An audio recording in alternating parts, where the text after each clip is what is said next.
Radio India के Waqari programme विचार चर्चा विच आप सब का हार्दिक स्वागत है। मेरे यानी प्रोग्राम होस्ट बलदेव सिंह भाम वालों प्यार ते सत्कार नाल सत श्री अकाल नमस्कार आदाब प्रवान करो जी। तुसी जुड़े हो रेडियो इंडिया KRPA 1110 AM नाल जो तुहाडा अपना रेडियो है जो तुहाडे हक्कां हितां लई हिक डाके लड़न खड़न दा हीआ रखदा है। जेकर तुसी सारी दुनिया दे विच किते भी बैठ के सानू लाइव सुनना चाहुंदे हो तो www.radioindia.ca साडी वैबसाइट है, इत्थे जाके तुसी सानू लाइव सुन सकते हो जी। रेडियो इंडिया की अपनी भी एक ऐप है radio India 1110 Google play store पर भी और एप्पल प्ले स्टोर पर भी तुसी ये डाउनलोड कर लोगे। फिर एक बटन नाल तुसी साडे नाल जुड़ जाया करोगे। सोशल मीडिया ते फेसबुक ते साडा पेज है जी रेडियो इंडिया, इत्थे जाके तुसी सानू सब तो पहला काम यह करो कि लाइक ते फॉलो कर लो तां जो साडे भविख दे प्रोग्राम तुहाडे तक नालों नाल पहुंचते रहन। इस तो इलावा जेकर तुसी साडे प्रोग्रामां दी खूबसूरती लई कोई सुझाव देना चाहो तो कमेंट बॉक्स दे विच अपना सुझाव दर्ज कर सकते हो जी। असीं उहनूं लागू करके प्रोग्राम नूं तुहाडे मुताबिक ढालण दी कोशिश करांगे। ट्विटर ते इंस्टाग्राम ते भी साडी आईडी है रेडियो इंडिया 1110, इत्थे जाके भी तुसी सानू लाइक ते कमेंट कर सकते हो और दोनों प्लेटफार्मां ते साडी इक्को आईडी है। जेकर चलते प्रोग्राम दौरान तुसी अद्धे हिस्से तो बाद कोई सवाल करना चाहो, कोई जानकारी या तजर्बा साझा करना चाहो तो 604 592 91 91 साडा नंबर है, उत्थे जाके तुसी साडे नाल जुड़ सकते हो, अपनी गल रख सकते हो जी। सो आओ असीं अज दे विषय वल वधदे हां। साडा अज दा विषय जिहड़ा है वो कई सवालों ते आधारित है, किसी एक विषय ते असीं गल नहीं कर रहे क्योंकि पंजाब दे विच तरह तरह के जिहड़े घटनावां तरह तरह के मसले जिहड़े आ वो पैदा हुंदे रहिंदे ने। सो इन्हां ते गलबात करन लई साडे विषय नूं साडे सवालां नूं विस्तार देण दे लई साडे नाल जुड़ चुके ने हर वार की तरह हर मंगलवार की तरह भाई रणजीत सिंह जी कुकी गिल साहब तुहाडा स्वागत है जी रेडियो इंडिया के प्रोग्राम विचार चर्चा विच। हाँ जी, थैंक यू सो मच। सत श्री अकाल। सत श्री अकाल जी।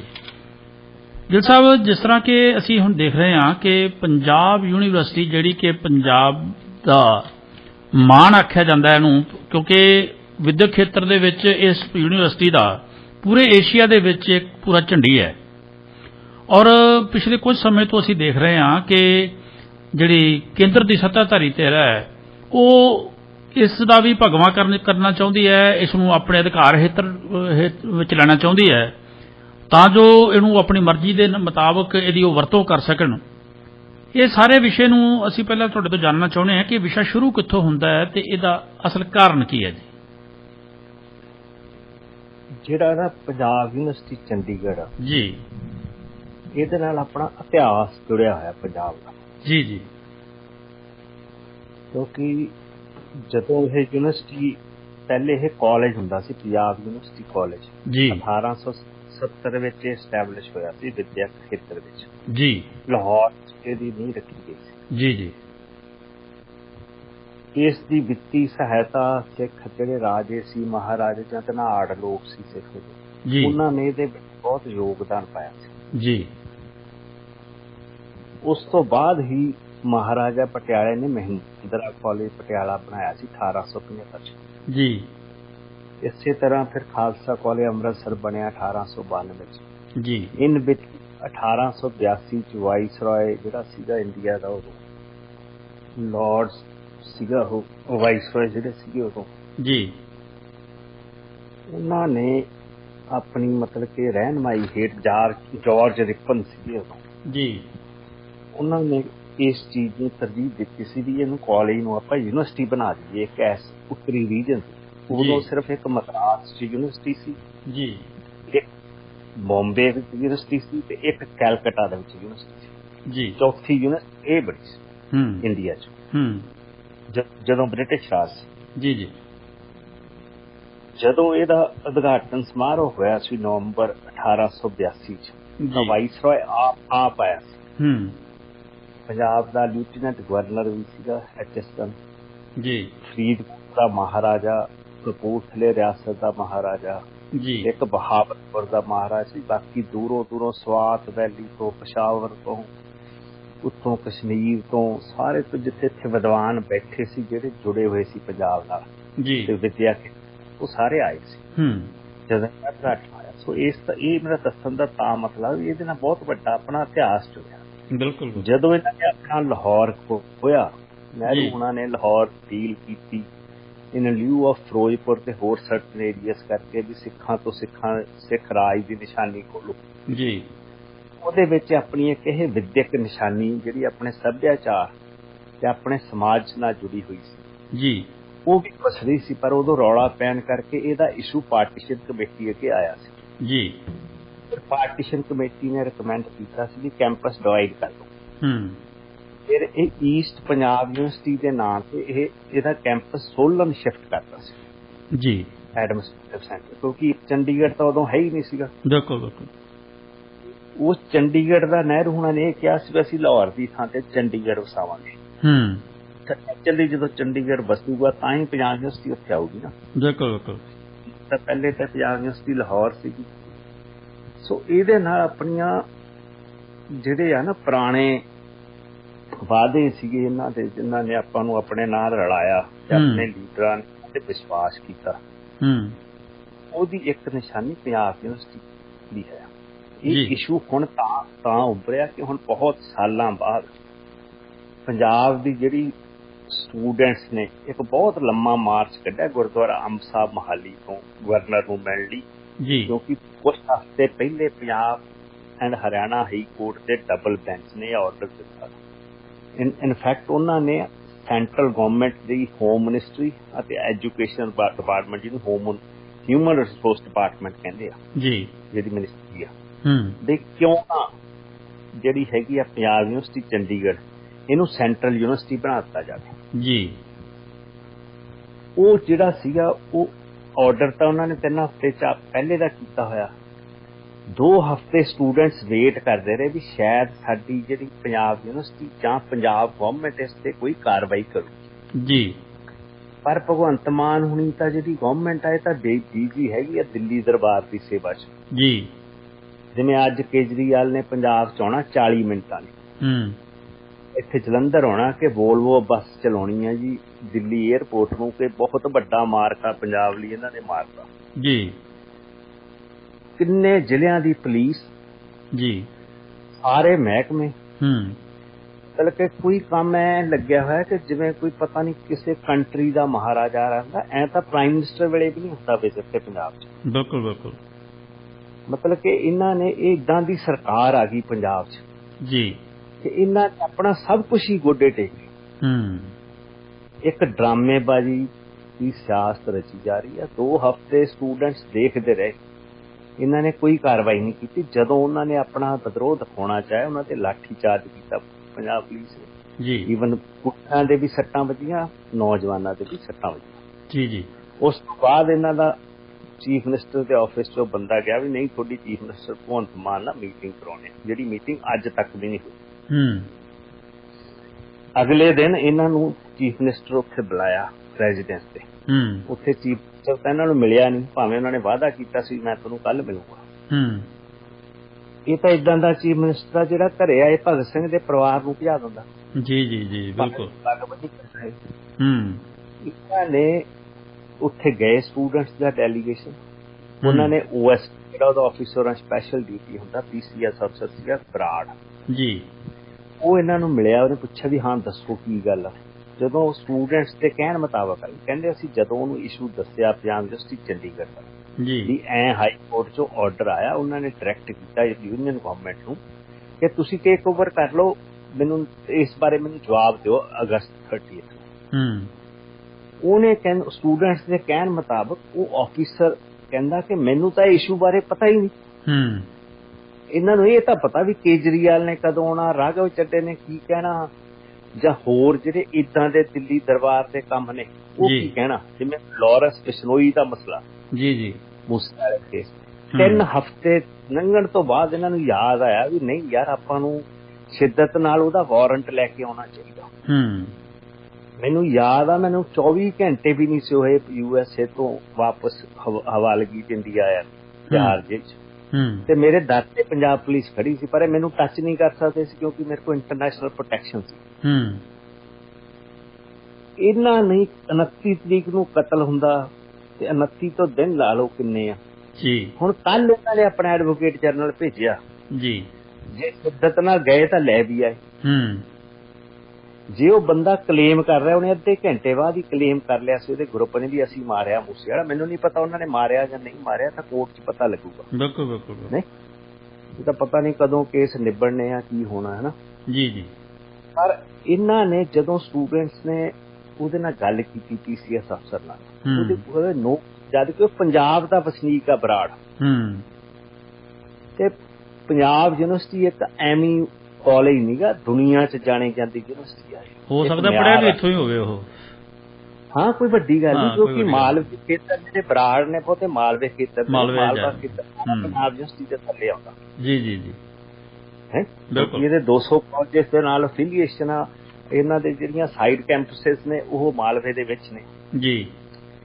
ਉਸ ਤੋਂ ਬਾਅਦ ਉਹਨੇ ਗੱਲ ਸੁਣਨ ਤੋਂ ਬਾਅਦ ਕਹਿੰਦੀ ਮੈਂ ਤੁਹਾਡੀ ਮੀਟਿੰਗ ਕਰਾਊਂਗਾ, ਅਸੀਂ ਸ਼ਿੱਦਤ ਨਾਲ ਕੰਮ ਕਰ। ਉਦੋਂ ਤੱਕ ਨਾ ਪੰਜਾਬ ਦੇ ਐਜੂਕੇਸ਼ਨ ਮਿਨਿਸਟਰ ਮੀਤ ਹੇਅਰ, ਜੋ ਉਹ ਵੀ ਪ੍ਰੋਬਬਲੀ ਹੋ ਸਕਦਾ ਕਿ ਪੰਜਾਬ ਯੂਨੀਵਰਸਿਟੀ ਦਾ ਗ੍ਰੈਜੂਏਟ ਹੋਵੇ। ਜੀ ਜੀ ਜੀ। ਉਹ ਬਰਨਾਲੇ ਦਾ ਹੈਗਾ, ਬਰਨਾਲਾ ਵੀ ਪੰਜਾਬ ਯੂਨੀਵਰਸਿਟੀ ਦਾ, ਉੱਥੇ ਨਾਲ ਤਾਂ ਪੰਜਾਬੀ ਯੂਨੀਵਰਸਿਟੀ ਦਾ ਹੋਊਗਾ। ਗੱਲ ਇੱਥੇ ਪੰਜਾਬ ਜਾਂ ਪੰਜਾਬੀ ਦੀ। ਪੰਜਾਬ ਯੂਨੀਵਰਸਿਟੀ ਇੱਕ ਮੈਂ ਤੁਹਾਨੂੰ ਦੱਸਿਆ ਇਹਦੇ ਨਾਲ ਆਪਣਾ ਇਤਿਹਾਸ ਜੁੜਿਆ ਹੋਇਆ। ਬਿਲਕੁਲ ਬਿਲਕੁਲ। ਮੈਂ ਮੰਨਦਾ ਕਿ ਪੰਜਾਬ ਨੂੰ ਖੋਰਾ ਲੱਗ ਰਿਹਾ। ਪੰਜਾਬ ਅੱਜ ਇਹ ਕਹਿ ਰਿਹਾ ਵੀ ਆਖਿਰ ਦੁਆ ਕरें भी तो जी किस मुद्दे के साथ जी, दुआ आखिर दुआ करें भी तो किस मुद्दे के साथ, कैसे जमीन की बात कहें आसमान से।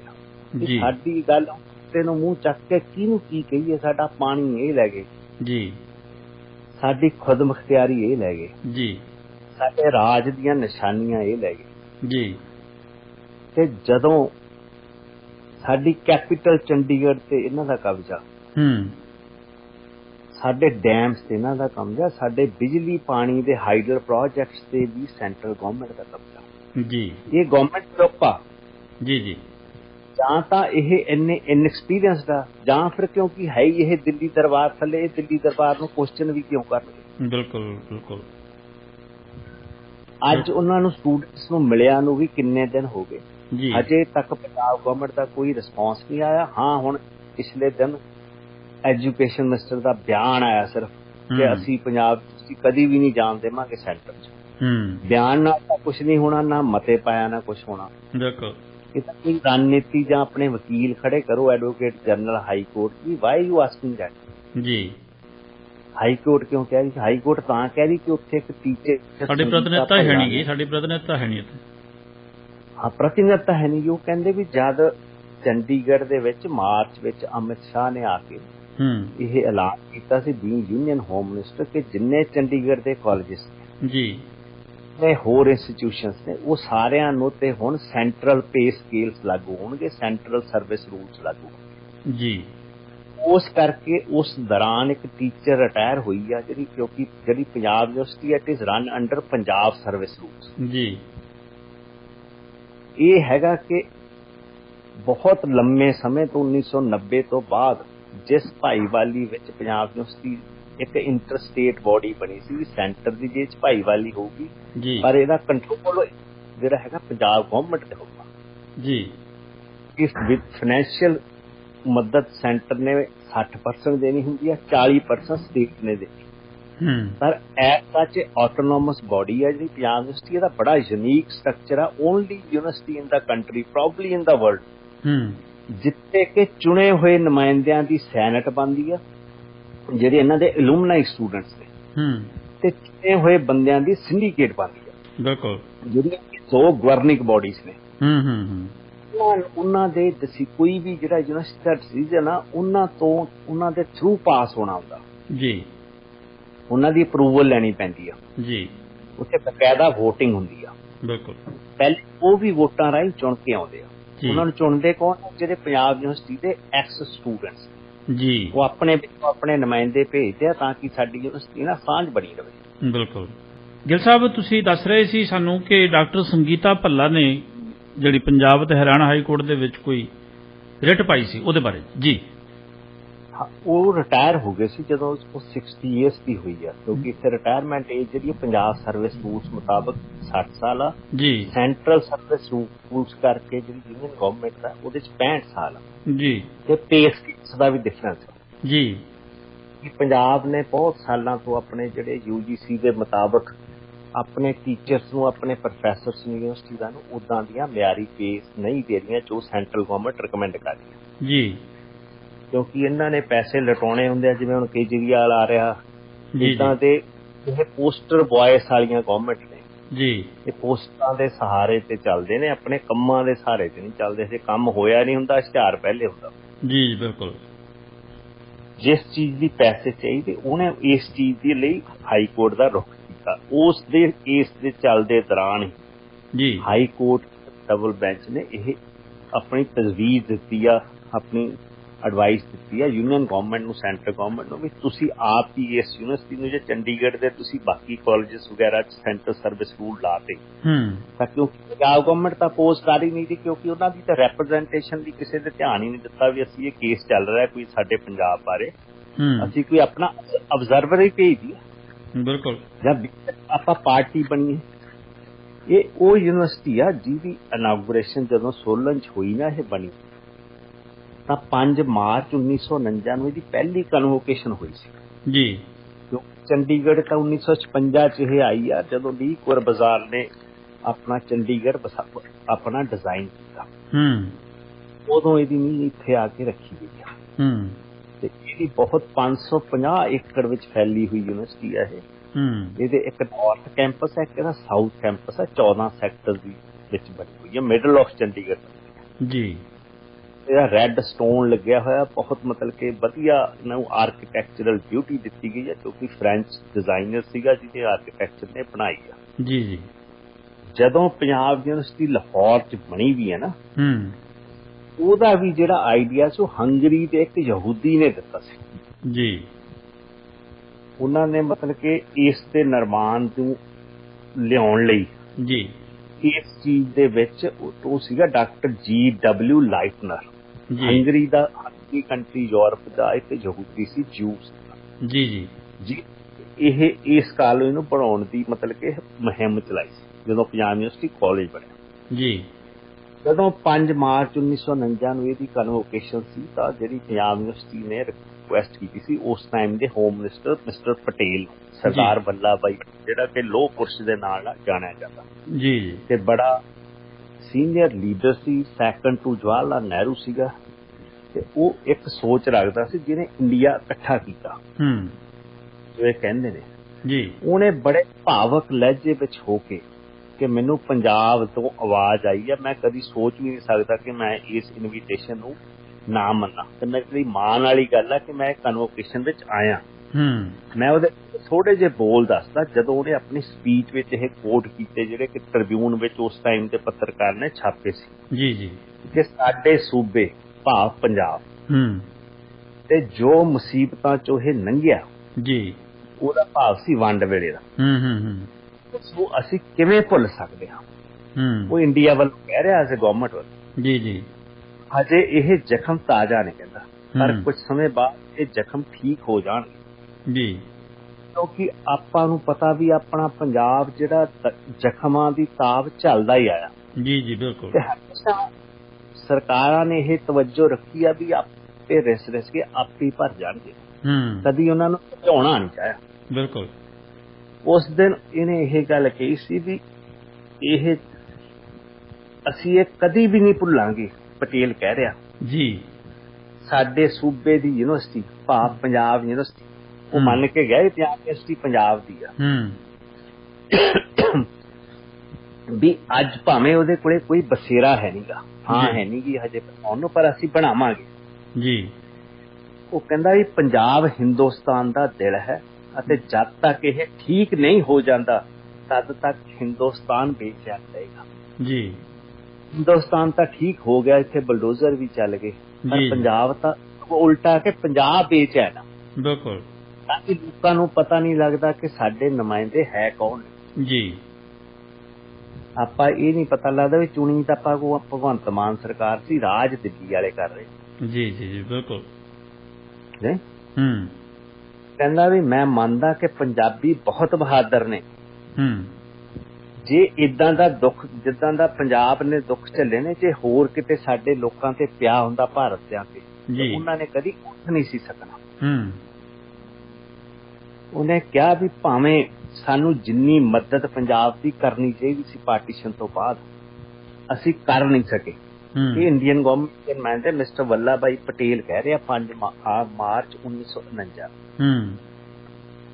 ਤੇ ਉਹ ਕਹਿੰਦੇ ਪਰ ਸਾਨੂੰ ਉਸ ਪੰਜਾਬ 'ਚ ਭਾਵੇਂ ਇੰਨਾ ਖੂਨ ਵਗਿਆ, ਖੂਨ ਦੀ ਮਤਲਬ ਕਿ ਘਾਟ ਨਹੀਂ ਆਈ, ਪਰ ਹੁਣ ਅਸੀਂ ਇਹਦੇ ਵਿੱਚ ਨਵੀਂ ਰੂਹ ਫੂਕਾਂਗੇ, ਨਵਾਂ ਖੂਨ ਪਾਉਣਾ ਪੈਣਾ, ਇਹ ਸਾਡਾ ਧਰਮ ਹੈ, ਅਸੀਂ ਪੰਜਾਬ ਨੂੰ ਠੀਕ ਕਰੀਏ ਜੀ। ਹੁਣ ਇਹ ਉਹਨਾਂ ਦੇ ਪੈਰੋਕਰਮਾਂ ਤੇ ਚੱਲ ਰਹੀ ਆ ਸੈਂਟਰਲ ਗਵਰਨਮੈਂਟ, ਉਹ ਹੁਣ ਆਪਾਂ ਨੂੰ ਖੂਨ ਪਾ ਰਹੇ ਆ ਕਿ ਖੂਨ ਕੱਢ ਰਹੇ ਆ ਜੀ। ਜੀ ਬਿਲਕੁਲ। ਉਹ ਕਹਿੰਦੇ ਉਹਨਾਂ ਦਾ ਗਲ ਭਰਿਆ ਆਇਆ ਸੀ ਜਦੋਂ ਸਰਦਾਰ ਵੱਲਾ ਭਾਈ ਪਟੇਲ ਨੇ ਆਪਣਾ ਲੈਕਚਰ ਦਿੱਤਾ ਜੀ। ਉਹਨਾਂ ਦੀਆਂ ਅੱਖਾਂ ਨਮ ਹੋ ਗਈਆਂ ਸੀ ਵੀ ਮੈਂ ਤੁਹਾਡਾ ਦਰਦ ਸਮਝਦਾ। ਇਹ ਗੱਲਾਂ ਸਾਨੂੰ ਨਹਿਰੂ ਹੁਣਾਂ ਨੇ ਵੀ ਕਹੀਆਂ ਸੀ ਜੀ ਆਪਣੀਆਂ ਕਨਵੈਂਸ਼ਨਾਂ, ਅਸੀਂ ਕਦੀ ਵੀ, ਕਿਉਂਕਿ ਪੰਜਾਬ ਸਿੱਖਾਂ ਦੇ ਨਾਂ ਨਾਲ ਜਾਣਿਆ ਜਾਂਦਾ ਭਾਵੇਂ, ਪਰ ਇਹ ਨਹੀਂ ਸੀਗਾ ਕਿ ਜੇ ਸਿੱਖ ਹੈਗੇ ਇੱਥੇ ਬਹੁਤ ਗਿਣਤੀ ਤਾਂ ਦੂਜਿਆਂ ਨੂੰ ਕੋਈ ਕਦੀ ਕਿਸੇ ਤਰ੍ਹਾਂ ਦੀ ਹਿਫਾਜ਼ਤ ਦੀ ਲੋੜ ਪਈ। ਬਿਲਕੁਲ। ਇਹ ਇੱਕ ਸੈਕੂਲਰ ਫੈਬਰਿਕ ਦਾ ਸਟੇਟ ਸੀਗੀ ਜੀ। ਪਰ ਜਦੋਂ ਇਸ ਤਰ੍ਹਾਂ ਦੀ ਗੱਲ ਉੱਠਦੀ ਆ Punjab and Haryana high court ਵੱਲੋਂ ਜੀ, ਉਹਦੇ ਤੇ ਪੰਜਾਬ ਗਵਰਨਮੈਂਟ ਅੱਜ ਤੱਕ ਪੰਜਾਬ ਦੇ ਚੀਫ ਮਿਨਿਸਟਰ ਦਾ ਇਸ ਬਾਰੇ ਕੋਈ ਟਿੱਪਣੀ ਨਹੀਂ ਆਈ ਵੀ ਮੈਂ ਕੀ ਕਰੂੰਗਾ, ਕੀ ਮੇਰੀ ਪਾਲਿਸੀ ਆ, ਕੋਈ ਇਹਦੇ ਤੇ ਡਿਬੇਟ ਨਹੀਂ ਹੋਈ। ਇਹੀ ਸ਼੍ਰੋਮਣੀ ਅਕਾਲੀ ਦਲ ਜੀ ਜਦੋਂ ਇਹ ਪਾਵਰ ਸੀ 2007, ਸਰਦਾਰ ਪ੍ਰਕਾਸ਼ ਸਿੰਘ ਬਾਦਲ ਇੱਕ ਬਹੁਤ ਸੀਨੀਅਰ ਪੋਲੀਟੀਸ਼ੀਅਨ ਮੰਨਿਆ ਜਾਂਦਾ ਸਿੱਖ ਸਿਆਸਤ ਦੇ ਵਿੱਚ, ਉਹਨਾਂ ਦਾ ਬਹੁਤ ਲੰਮਾ ਚਿਰ ਪਰਛਾਵਾਂ ਰਿਹਾ, ਹੁਣ ਪਰਛਾਵਾਂ ਡੁੱਬ ਗਿਆ ਜੀ। ਬਿਲਕੁਲ। ਉਹਨਾਂ ਨੇ 2007 ਵਿੱਚ ਇਹ ਬੇਲੋੜਾ ਹੈਗਾ, ਇਹਦੇ ਚ ਆਪਾਂ ਪੈਸੇ ਲਾਉਣੇ ਜਾਂ ਦਿਮਾਗ ਲਾਉਣਾ ਪਿਆ, ਜਸਟਿਸ ਵੀ ਨੋ ਓਬਜੈਕਸ਼ਨ ਸਰਟੀਫਿਕੇਟ ਇਹਨਾਂ ਨੇ ਲਿਖ ਕੇ ਦਿੱਤਾ ਸੀ ਵੀ ਇਹਨੂੰ ਸੈਂਟਰਲ ਗਵਰਨਮੈਂਟ ਆਪਣਾ ਟੇਕ ਓਵਰ ਕਰ ਲੇ। ਇਹ ਆਪਣੇ ਉਹ ਬੰਦੇ ਨੇ ਜਿਨ੍ਹਾਂ ਨੇ ਧਰਮ ਯੁੱਧ ਮੋਰਚੇ ਲਾਏ ਜੀ ਪੰਜਾਬ ਦੇ। ਇਸੇ ਗੱਲ ਕਰਕੇ 1966 ਤੋਂ ਲੈ ਕੇ ਨਾ ਸਾਨੂੰ ਚੰਡੀਗੜ੍ਹ ਮਿਲਿਆ, ਨਾ ਸਾਨੂੰ ਸਾਡੀ ਵੱਖਰੀ ਕੋਰਟ ਮਿਲੀ ਜੀ, ਨਾ ਸਾਨੂੰ ਸਾਡੇ ਪਾਣੀਆਂ ਦਾ ਮਸਲਾ ਹੱਲ ਹੋਇਆ, ਨਾ ਸਾਡੇ ਹਾਈਡਰੋ ਜਿਹੜੇ ਪਾਵਰ ਪ੍ਰੋਜੈਕਟ ਨੇ ਉਹ ਸਾਡੇ ਕੋਲ ਆਏ। ਸਗੋਂ ਹੌਲੀ ਹੌਲੀ ਪੰਜਾਬ ਆਪਣੇ ਆਪ ਨੂੰ ਖੋਂਦਾ ਹੀ ਰਿਹਾ ਜੀ। ਆ ਵੀ ਚਲਾ ਗਿਆ, ਆ ਵੀ ਚਲਾ ਗਿਆ। ਜਦੋਂ ਇਹਨਾਂ ਨੂੰ ਲੱਗਿਆ ਵੀ ਪੰਜਾਬ ਭਾਵੇਂ ਚਲਿਆ ਜਾਵੇ ਸਾਡੀ ਤਾਕਤ ਨਹੀਂ ਜਾਂਦੀ, ਜਦੋਂ ਉਸ ਚੀਜ਼ ਬਾਰੇ ਰੌਲਾ ਪਿਆ ਤਾਂ ਇਹਨਾਂ ਨੇ ਇਮੀਡੀਏਟਲੀ ਫਿਰ ਉਹ ਆਰਡਰ ਡਾਕਟਰ ਮਨਮੋਹਨ ਸਿੰਘ ਹੁਣਾਂ ਤੋਂ ਕਹਿ ਕੇ ਵਾਪਸ ਕਰਾਇਆ ਸੀ ਨੋ ਓਬਜੈਕਸ਼ਨ ਸਰਟੀਫਿਕੇਟ। ਉਹ ਇਹ ਰੈਕਰਡ ਹੈ, ਇਹ ਫੈਕਚੁਅਲ ਸਟੇਟਮੈਂਟ ਜੀ ਜੀ ਜੀ। ਇਸ ਤਰ੍ਹਾਂ ਦਾ ਵਰਤਾਰਾ ਜਦੋਂ ਸਰਕਾਰਾਂ ਦਾ ਪੰਜਾਬ ਯੂਨੀਵਰਸਿਟੀ ਨਾਲ ਜਦੋਂ ਸਾਈਨ ਹੋਏ ਸੀ, ਇੰਟਰ ਸਟੇਟ ਬੋਡੀ ਬਣੀ ਸੀ, ਇਹਦੇ 60% ਸੈਂਟਰ ਨੇ ਆਪਣਾ ਸ਼ੇਅਰ ਦੇਣਾ ਸੀ ਫਾਈਨੈਂਸ਼ੀਅਲ ਜੀ, 40% ਪੰਜਾਬ ਗਵਰਨਮੈਂਟ ਦੇਣਾ ਸੀ। ਪਰ 1990 ਤੋਂ ਬਾਅਦ ਪੰਜਾਬ ਗਵਰਨਮੈਂਟ ਨੇ ਆਪਣਾ ਬਣਦਾ ਫਾਈਨੈਂਸ਼ੀਅਲ ਜਿਹੜੀ ਕੰਟਰੀਬਿਊਸ਼ਨ ਸੀਗੀ ਉਹ ਉਹਦੇ ਤੋਂ ਹੱਥ ਪਿੱਛੇ ਖਿੱਚਦੇ ਰਹੇ। ਹੁਣ ਸਿਰਫ ਇਹ 8% ਆਪਣੀ ਫਾਈਨੈਂਸ਼ੀਅਲ ਕੰਟਰੀਬਿਊਸ਼ਨ ਕਰਦੇ ਨੇ, ਜਿਹਦੇ ਕਰਕੇ ਪੰਜਾਬ ਯੂਨੀਵਰਸਿਟੀ ਦਾ ਜਿਹੜਾ ਮਿਆਰ ਆ ਉਹ ਲਗਾਤਾਰ ਡਿੱਗਦਾ ਆ ਰਿਹਾ ਜੀ, ਕਿਉਂਕਿ ਉਹਨਾਂ ਕੋਲੇ ਉਹ ਵਿੱਤੀ ਸਾਧਨ ਨਹੀਂ ਗੇ ਜੀ ਜਿਹਦੇ ਰਾਹੀਂ ਉਹ ਆਪਣਾ ਜਿਹੜੀ ਰਿਸਰਚ, ਆਪਣੀ ਐਜੂਕੇਸ਼ਨ ਤੇ ਆਪਣੀ ਐਕੈਡੈਮਿਕ ਜਿਹੜੀਆਂ ਪਰਫਾਰਮੈਂਸ ਸੀ ਉਹਨੂੰ ਮੇਨਟੇਨ ਕਰ ਸਕੇ ਜੀ ਜੀ। ਚਾਹੀਦਾ ਤਾਂ ਆਪਾਂ ਨੂੰ ਇਹ ਸੀਗਾ ਕਿ ਇਹਦਾ ਜਿਹੜਾ ਵਾਈਸ ਚਾਂਸਲਰ ਲਾਉਂਦੇ ਆ ਨਾ ਉਹ ਸੈਂਟਰਲ ਗਵਰਨਮੈਂਟ ਲਾਉਂਦੀ ਆ, ਇਹਦੀ ਫੈਕਲਟੀ ਵੀ ਸਾਰੀ ਤਕਰੀਬਨ ਸੈਂਟਰਲ ਗਵਰਨਮੈਂਟ ਲਾਉਂਦੀ ਆ, ਜਿਹਦੇ ਕਰਕੇ ਹੁਣ ਪਿਛਲੇ 8 ਸਾਲਾਂ ਤੋਂ ਇਹਦੇ ਵਿੱਚ ਜਿਹੜਾ ਹਿੰਦੂਤਵਾ ਸੋਚ ਦੇ ਜਿਹੜੇ ਐਕੈਡੈਮਿਸ਼ੀਅਨਸ ਨੇ ਉਹਨਾਂ ਦੀ ਪਰਮਾਰ ਜੀ। ਈਵਨ ਵਾਈਸ ਚਾਂਸਲਰ ਤੱਕ ਦੀ ਜਿਹੜੀ ਆਬਾਦੀ ਹੈ ਉਹਦੇ ਵਿੱਚ ਵੀ ਇਹ ਖਾਦਸ਼ੇ ਜ਼ਾਹਰ ਕੀਤੇ ਜਾ ਰਹੇ, ਡਾਊਟਸ ਕਿ ਹੀ ਇਜ਼ ਫਰੋਮ ਦੈਟ ਹਿੰਦੂ ਰਾਸ਼ਟਰ ਥਾਟ। ਬਿਲਕੁਲ ਬਿਲਕੁਲ। ਡਾਕਟਰ ਰਾਜਕੁਮਾਰ ਨੇ ਜਿਹੜੇ ਵਾਈਸ ਚਾਂਸਲਰ, ਹਾਂ ਬਿਲਕੁਲ ਬਿਲਕੁਲ ਚੱਲ ਰਹੀ ਹੈ ਜੀ ਗੱਲ ਬੜੀ ਸ਼ਿੱਦਤ ਨਾਲ। ਇਹਨਾਂ ਦਾ ਕਾਫੀ ਚਿਰ ਤੋਂ ਕਨਫਰੰਟੇਸ਼ਨ ਚੱਲ ਰਹੀ ਹੈ ਸੈਨੇਟ ਤੇ ਸਿੰਡੀਕੇਟ ਨਾਲ ਜੀ। ਉਹ ਕਹਿੰਦੇ ਆ ਵੀ ਇਹ ਸਾਡੀ ਗੱਲ ਨਹੀਂ ਮੰਨ ਰਹੇ। ਉਹ ਕਹਿੰਦਾ ਕਿ ਮੈਂ ਇਹ ਚੀਜ਼ ਅਬੋਲਿਸ਼ ਕਰਨੀ ਚਾਹੁੰਦਾ, ਜਿਹੜੀ ਸੈਨੇਟ ਤੇ ਸਿੰਡੀਕੇਟ ਆ, ਜਿਹੜਾ ਡੈਮੋਕ੍ਰੈਟਿਕ ਸਟਰਕਚਰ ਹੈ ਯੂਨੀਵਰਸਿਟੀ ਦੀ ਐਡਮਿਨਿਸਟ੍ਰੇਸ਼ਨ ਦਾ, ਮੈਂ ਇਹਨੂੰ ਭੰਗ ਕਰਕੇ ਚਾਹੁੰਦਾ ਕਿ ਇੱਥੇ ਸਿਰਫ ਡਿਕਟੋਰੀਅਲ ਸਾਡੀ ਪਾਵਰਸ ਚੱਲੇ ਵਾਈਸ ਚਾਂਸਲਰ। ਬਿਲਕੁਲ ਬੋਰਡ ਬਣਾਉਣ ਦੀ ਗੱਲ ਕਰ ਰਹੇ ਹੋ ਜੀ। ਹਾਂ ਦੈਟਸ ਵਾਟ ਸੈਂਟਰ ਵਾਂਟਸ। ਇਸ ਟਾਈਮ ਤੇ ਜੋ ਪੰਜਾਬ ਯੂਨੀਵਰਸਿਟੀ ਦੀ ਐਕੈਡੈਮਿਕ ਪਰਫਾਰਮੈਂਸ ਆ, ਜਿਹੜਾ ਵਰਲਡ ਇੰਡੈਕਸ ਆਇਆ, ਉਹਦੇ 'ਚ ਇਹ ਲੋਐਸਟ ਬ੍ਰੈਕਟ ਤੇ ਚਲਾ ਗਿਆ। 1400 ਯੂਨੀਵਰਸਿਟੀ ਦੀ ਸਰਵੇ ਹੁੰਦੀ ਆ ਵਰਲਡ ਵਾਈਡ ਜੀ। ਇਹਦੀ ਰੈਂਕਿੰਗ ਜਿਹੜੀ ਕਿਸੇ ਟਾਈਮ ਤੇ 700 ਦੇ ਕਰੀਬ ਹੁੰਦੀ ਸੀ 1400 ਵਰਲਡ ਵਾਈਡ ਜੀ। ਤੇ ਇੰਡੀਆ ਦੀਆਂ ਟੌਪ ਯੂਨੀਵਰਸਿਟੀ ਜਿਹੜੀਆਂ 4 ਯੂਨੀਵਰਸਿਟੀਜ਼ ਹੁੰਦੀਆਂ ਸੀ ਉਹਨਾਂ 'ਚ ਇਹਦਾ ਨਾਮ ਬੋਲਦਾ ਸੀ। ਉਹਦੇ ਤੋਂ ਇਹ ਸਲਾਈਡ ਕਰਕੇ ਲੋਐਸਟ ਐਬ ਵੱਲ ਨੂੰ ਆ ਗਈ। ਹੁਣ ਇਹਦੀ ਰੈਂਕਿੰਗ ਆਉਂਦੀ ਆ ਬਿਟਵੀਨ 1200 ਐਂਡ 1400 ਜਿਹੜੀ ਕਿ ਕਦੀ 700 ਤੋਂ 750 ਹੁੰਦੀ ਸੀ। ਇਹ ਕੰਟੀਨਿਊ ਸਲਾਈਡ ਆ ਫॉर द ਲਾਸਟ ਮਤਲਬ ਕਿ ਮੈਨੀ ਈਅਰਸ। ਈਵਨ ਜਿਹੜੀ ਪ੍ਰਾਈਵੇਟ ਯੂਨੀਵਰਸਿਟੀ ਜਿਹੜੀਆਂ ਹਜੇ ਕੱਲ ਬਣੀਆਂ ਨੇ ਪੰਜਾਬ 'ਚ, ਈਵਨ ਚੰਡੀਗੜ੍ਹ ਯੂਨੀਵਰਸਿਟੀ ਆ ਜਿਹੜੀ ਮਾਲੀ 'ਚ ਬਣੀਆਂ ਜੀ, ਉਹ ਆਪਣਾ ਰੈਂਕ ਉਹਨਾਂ ਨੇ ਇਹਨਾਂ ਤੋਂ ਉੱਤੇ ਲੈ ਗਏ ਜੀ। ਉਹ ਵੀ ਜਿੰਦਲ ਯੂਨੀਵਰਸਿਟੀ ਆ, ਉਹ ਵੀ ਪ੍ਰਾਈਵੇਟ ਯੂਨੀਵਰਸਿਟੀ ਆ, ਉਹਦਾ ਰੈਂਕ ਵੀ ਇਹਦੇ ਨਾਲ ਜ਼ਿਆਦਾ ਆ। ਇਹ ਤਾਂ ਸਾਡੀ ਵਿਸਿਨਿਟੀ ਦੇ ਵਿੱਚ ਯੂਨੀਵਰਸਿਟੀ ਨੇ ਜਿਹੜੇ ਪੰਜਾਬ ਯੂਨੀਵਰਸਿਟੀ ਦੇ ਆਲੇ ਦੁਆਲੇ ਆ। ਜੀ ਜੀ। ਇਹਦਾ ਕਾਰਨ ਇਹ ਵੀ ਆ ਕਿ ਜਿਹੜੀ ਪੰਜਾਬ ਗਵਰਨਮੈਂਟ ਆ ਇਹ ਇਕੱਲੀ ਹੋਣ ਵਾਲੀ ਭਗਵੰਤ ਮਾਨ ਦੀ ਗਵਰਨਮੈਂਟ ਨਹੀਂ, ਪਰ ਇਹਦੇ ਤੇ ਕਿਉਂਕਿ ਜ਼ਿਆਦਾ ਜ਼ਿੰਮੇਵਾਰੀ ਹੈ, ਕਿਉਂਕਿ ਆਪਾਂ ਜਦੋਂ ਇਲੈਕਸ਼ਨਾਂ 'ਚ ਇਹ ਆਏ ਸੀ ਇਹ ਸਿੱਖਿਆ ਨੂੰ ਆਪਣਾ ਇੱਕ ਵੱਡਾ ਆਦੇਸ਼ ਮੰਨ ਗਿਆ ਸੀ। ਬਿਲਕੁਲ। ਇਹ ਸਿੱਖਿਆ ਮਿਆਰ ਨੂੰ ਬਹੁਤ ਉੱਚਾ ਲੈ ਜਾਵਾਂਗੇ।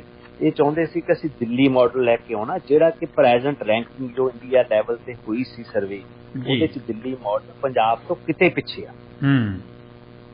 ਐਜ਼ ਪਰ ਦਾ ਐਕਸਲੈਂਸ ਕ੍ਰਾਈਟੇਰੀਆ ਕੰਸਰਨ ਜਿਹੜੇ ਸਕੂਲਿੰਗ ਦੇ ਸਕੂਲਸ ਦੇ ਜਿਹੜੇ ਉਹਨਾਂ ਨੇ ਟੈਸਟ ਲਏ ਸੀ ਤੇ ਉਹਨਾਂ ਨੇ ਸਰਵੇ ਕੀਤੀ ਸੀ ਨੈਸ਼ਨਲ ਲੈਵਲ। ਜੀ ਜੀ। ਉਹਦੇ 'ਚ ਲੱਖਾਂ ਬੱਚੇ ਅਪੇਅਰ ਹੋਏ ਸੀ। ਉਹਨਾਂ ਨੇ ਤੀਜੀ ਕਲਾਸ ਦਾ, 5ਵੀਂ ਦਾ, 8ਵੀਂ ਦਾ ਤੇ 10ਵੀਂ ਦੇ ਬੱਚਿਆਂ ਦੀ ਪ੍ਰੀਖਿਆ ਕੀਤੀ। ਆਪਾਂ ਪਹਿਲੇ ਵੀ ਜ਼ਿਕਰ ਕੀਤਾ। ਹਾਂ, ਬਿਲਕੁਲ ਬਿਲਕੁਲ ਬਿਲਕੁਲ। ਪਰ ਇਸ ਗੱਲ ਕਰਕੇ ਇਹਨਾਂ ਤੋਂ ਆਪਾਂ ਨੂੰ ਤਵੱਜੋ ਸੀ ਵੀ ਇਹ ਪੰਜਾਬ ਯੂਨੀਵਰਸਿਟੀ ਚੰਡੀਗੜ੍ਹ ਨੂੰ ਸਾਂਭਣਗੇ। ਚਾਹੀਦਾ ਤਾਂ ਸਰਦਾਰ ਪ੍ਰਕਾਸ਼ ਸਿੰਘ ਬਾਦਲ ਵਰਗਿਆਂ ਨੂੰ ਸੀਗਾ ਕਿ ਇੱਥੇ ਜਿਹੜੇ ਵਾਈਸ ਚਾਂਸਲਰ ਬਾਹਰੋਂ ਲਾਏ ਜਾਂਦੇ ਨੇ, ਅੱਜ ਤੱਕ ਇੱਥੇ ਸਿੱਖ ਵਾਈਸ ਚਾਂਸਲਰ ਨਹੀਂ ਲੱਗਿਆ। ਹਾਂ, ਪਹਿਲੇ ਜਦੋਂ ਯੂਨੀਵਰਸਿਟੀ ਸੋਲਨ ਬਣੀ ਆ ਉਦੋਂ ਜਸਟਿਸ ਤੇਜਾ ਸਿੰਘ ਲੱਗੇ ਸੀ। ਉਸ ਟਾਈਮ ਤੇ ਪੰਜਾਬ ਦੀ ਜਿਹੜੀ ਹਾਈ ਕੋਰਟ ਸੀ, ਉਦੋਂ ਪੰਜਾਬ ਹਰਿਆਣਾ ਤਾਂ ਹੁੰਦਾ ਹੀ ਨਹੀਂ ਸੀ, ਪੰਜਾਬ ਹਾਈ ਕੋਰਟ ਸੀ, ਉਹਦੇ ਉਹ ਜਸਟਿਸ ਸੀ। ਉਹਨਾਂ ਨੂੰ ਥੋੜੇ ਚਿਰ ਲਈ ਟੈਂਪਰੇਰੀ ਇਹ ਪੋਸਟ ਵਾਈਸ ਚਾਂਸਲਰ ਦੀ ਦਿੱਤੀ ਗਈ ਸੀ, ਜਿਹੜੇ ਕੁਝ ਮਹੀਨਿਆਂ ਬਾਅਦ ਵਕੇਟ ਕਰ ਗਏ ਸੀ। ਬਿਲਕੁਲ। ਪਰ ਉਸ ਤੋਂ ਬਾਅਦ ਅੱਜ ਤੱਕ ਕਦੀ ਕੋਈ ਸਿੱਖ ਪੰਜਾਬੀ ਇਹਦਾ ਵਾਈਸ ਚਾਂਸਲਰ ਨਹੀਂ ਲੱਗਿਆ ਜੀ। ਸਾਰੇ ਵਾਈਸ ਚਾਂਸਲਰ ਬਾਹਰੋਂ ਆਉਂਦੇ ਜੀ, ਮਤਲਬ ਕਿ from other parts of the country. ਇਹਦੇ ਨਾਲ ਜਦੋਂ ਸਟੂਡੈਂਟਸ ਦੀਆਂ ਇਹਦੇ ਨਾਲ ਬੜੀਆਂ ਭਾਵਨਾਵਾਂ ਜੁੜੀਆਂ ਹੁੰਦੀਆਂ ਪੰਜਾਬ ਦੇ ਵਿੱਚ। 200 ਕਾਲਜ ਪੰਜਾਬ ਦਾ ਇਹਦੇ ਨਾਲ ਅਫੀਲੀਏਟਡ ਆ। ਇਹਦੀ ਡਿਗਰੀ ਦਾ ਇੱਕ ਅਹਿਮ ਸਥਾਨ ਹੈ ਕਿ ਇਹਨੂੰ ਕਿਤੇ ਵੀ ਬਾਹਰ ਜਾ ਕੇ ਕਿਤੇ ਰੈਕੋਗਨੀਸ਼ਨ ਦੀ ਪਛਾਣ ਦੀ ਮਤਲਬ ਕਿ ਦੱਸਣੀ ਨਹੀਂ ਪੈਂਦੀ। ਜੇ ਤੁਸੀਂ ਪੰਜਾਬ ਯੂਨੀਵਰਸਿਟੀ ਦੀ ਕੀਤੀ ਹੋਈ ਹੈ ਡਿਗਰੀ ਤਾਂ ਤੁਹਾਨੂੰ ਜਿਹੜੀਆਂ ਵੈਸਟਰਨ ਯੂਨੀਵਰਸਿਟੀਜ਼ ਨੇ, ਭਾਵੇਂ ਆਕਸਫੋਰਡ ਆ ਭਾਵੇਂ ਕੋਈ ਆ, ਉਹ ਰਾਈਟ ਵੇ ਨੂੰ ਰੈਕੋਗਨਾਈਜ਼ ਕਰਦੀ। ਮਿਆਰ ਇੰਨਾ ਮਤਲਬ ਉੱਚਾ ਮਿਆਰ ਹੈ। ਅੱਜ ਦਾ ਤਾਂ ਹੈ ਨਹੀਂ ਗਾ, ਪੁਰਾਣਾ 1882 ਦਾ ਇਹ ਐਕੈਡੈਮਿਕ ਅਦਾਰਾ ਹੈਗਾ ਜੀ, ਜਿਹਦੇ ਵਿੱਚੋਂ ਨੋਬਲ ਲੌਰੀਏਟਸ ਨਿਕਲੇ ਨੇ। ਹੁਣੇ ਜੇ ਆਪਾਂ ਗੱਲ ਕਰੀਏ ਇੱਕ ਮਿਸਟਰ ਸਰਦਾਰ ਅਮਨਦੀਪ ਸਿੰਘ ਗਿੱਲ ਨੂੰ ਯੂਨਾਈਟਿਡ ਨੇਸ਼ਨਸ ਦਾ ਜਿਹੜਾ ਸੈਕਟਰੀ ਜਨਰਲ, ਉਹਨੇ ਆਪਣਾ ਐਨਵੋਏ ਲਾਇਆ as a secretary for technology.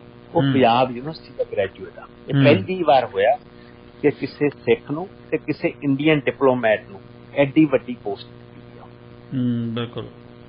ਉਹ ਟੈਕਨੋਲੋਜੀ ਦਾ ਐਨਵੋਏ ਲਾਇਆ ਪਿਛਲੇ ਵੀਕ ਦੀ, ਪਿਛਲੇ ਕੁਝ ਦਿਨਾਂ ਦੀ ਗੱਲ ਹੈ। ਅਮਨਦੀਪ ਸਿੰਘ ਗਿੱਲ ਜਿਹੜਾ ਕਿ ਪੰਜਾਬ ਯੂਨੀਵਰਸਿਟੀ ਦਾ ਗ੍ਰੈਜੂਏਟ ਜੀ, ਪੰਜਾਬ ਯੂਨੀਵਰਸਿਟੀ ਦੇ ਗ੍ਰੈਜੂਏਟ ਜਿਹੜਾ ਨੋਬਲ ਲੌਰੀਏਟ ਤੱਕ ਵੀ ਰਹੇ ਨੇ। ਉਹਨਾਂ ਨੋਬਲ ਪ੍ਰਾਈਜ਼ ਵੀ ਜਿੱਤਿਆ ਹੈਗਾ। ਇਹ ਬੜਾ ਵੈਲਿਡ ਇਸ਼ੂ ਆ ਪੰਜਾਬ ਯੂਨੀਵਰਸਿਟੀ ਦਾ, ਰੈਦਰ ਦੈਨ ਕਿ ਆਪਾਂ ਨੂੰ ਇੱਕ 40 ਮਿੰਟ ਦੀ ਦਿੱਲੀ ਸਟੇਟ ਦੇ ਚੀਫ ਮਿਨਿਸਟਰ ਦੀ ਪੰਜਾਬ ਤੇ ਫੇਰੀ ਦੀ ਇਹਨਾਂ ਨੇ ਲੱਖਾਂ ਰੁਪਏ ਬਹਾ ਦੇਣੇ ਆ ਤੇ ਸਿਰਫ ਉਹਦਾ ਪੋਸਟਰ ਬੋਏ ਕਰਨਾ। ਆਈ ਥਿੰਕ ਦੇ should concentrate on the Punjab university ਜਿਹੜਾ ਹਾਈ ਕੋਰਟ ਦੇ ਅੱਗੇ ਇਸ਼ੂ ਪਿਆ, ਉਹਨੂੰ 30 ਅਗਸਤ ਤੱਕ ਜਵਾਬ ਦੇਣਾ। ਇਹਨਾਂ ਤੋਂ ਤਾਂ ਜਵਾਬ ਮੰਗਿਆ ਵੀ ਨਹੀਂ ਗਿਆ, ਤਾਂ ਸੈਂਟਰ ਗਵਰਨਮੈਂਟ ਤੋਂ ਮੰਗਿਆ। ਸੈਂਟਰ ਗਵਰਨਮੈਂਟ ਕਿਉਂ ਨਹੀਂ ਕਹੂਗੀ ਕਿ ਸਾਨੂੰ ਪੰਜਾਬ ਯੂਨੀਵਰਸਿਟੀ ਨਾ ਦਿਓ? ਬਿਲਕੁਲ ਬਿਲਕੁਲ। ਇਸ ਲਈ ਇਹਨਾਂ ਨੂੰ ਰੈਪਰਜ਼ੈਂਟੇਸ਼ਨ ਕਰਨੀ ਪੈਣੀ ਆ, ਕੋਈ ਵਿਚਾਰ ਕਰਨ, ਲੋਕਾਂ ਦੀ ਰਾਏ ਲੈਣ। ਜਿਹੜੇ ਸਟੂਡੈਂਟ ਵਿਚਾਰੇ ਸੜਕਾਂ ਤੇ ਬੈਠੇ ਆ ਜੀ, ਉਹਨਾਂ ਨੂੰ ਵੀ ਨਾਲ ਲੈਣ ਤੇ ਸਾਰੇ ਰਲ ਕੇ ਇਸ ਦੇ ਵਿੱਚ ਕੋਈ ਓਪਨ ਡਿਬੇਟ ਹੋਣੀ ਚਾਹੀਦੀ ਆ। ਚੀਫ ਮਿਨਿਸਟਰ ਨੂੰ ਆਪਣੇ ਬੰਦ ਕਮਰਿਆਂ ਚੋਂ ਬਾਹਰ ਨਿਕਲਣਾ ਚਾਹੀਦਾ। We don't need tweets, we need public appearance. ਬਿਲਕੁਲ। ਮਤਲਬ ਇਸ ਚੀਜ਼ ਦਾ ਉਹ ਲੀਡਰ ਹੀ ਕੀ ਹੈ ਜਿਹੜਾ ਆਪਣੇ ਲੋਕਾਂ ਚ ਆਉਣ ਤੋਂ ਘਬਰਾ ਰਿਹਾ। ਬਿਲਕੁਲ ਜੀ, ਬਿਲਕੁਲ। ਗਿੱਲ ਸਾਹਿਬ, ਜੇਕਰ ਇਹ ਯੂਨੀਵਰਸਿਟੀ ਵਾਕਿਆ ਹੀ ਕੇਂਦਰ ਸਰਕਾਰ ਜਾਂ ਵਿਰੋਧੀ ਧਿਰਾਂ ਜਿਹੜੀਆਂ ਪੰਜਾਬ ਵਿਰੋਧੀ ਧਿਰਾਂ ਜੇ ਉਹ ਕਾਮਯਾਬ ਹੋ ਜਾਂਦੀਆਂ ਇਹਨੂੰ ਯੂਨੀਵਰਸਿਟੀ ਨੂੰ ਸੈਂਟਰਲ ਯੂਨੀਵਰਸਿਟੀ ਤਬਦੀਲ ਕਰ ਲੈਂਦੀਆਂ ਜੀ, ਪੰਜਾਬ ਦਾ ਨੁਕਸਾਨ ਕੀ ਹੋਊਗਾ ਜੀ, ਔਰ ਇਸ ਨੂੰ ਰੋਕਿਆ ਕਿਵੇਂ ਜਾ ਸਕਦਾ ਹੈ?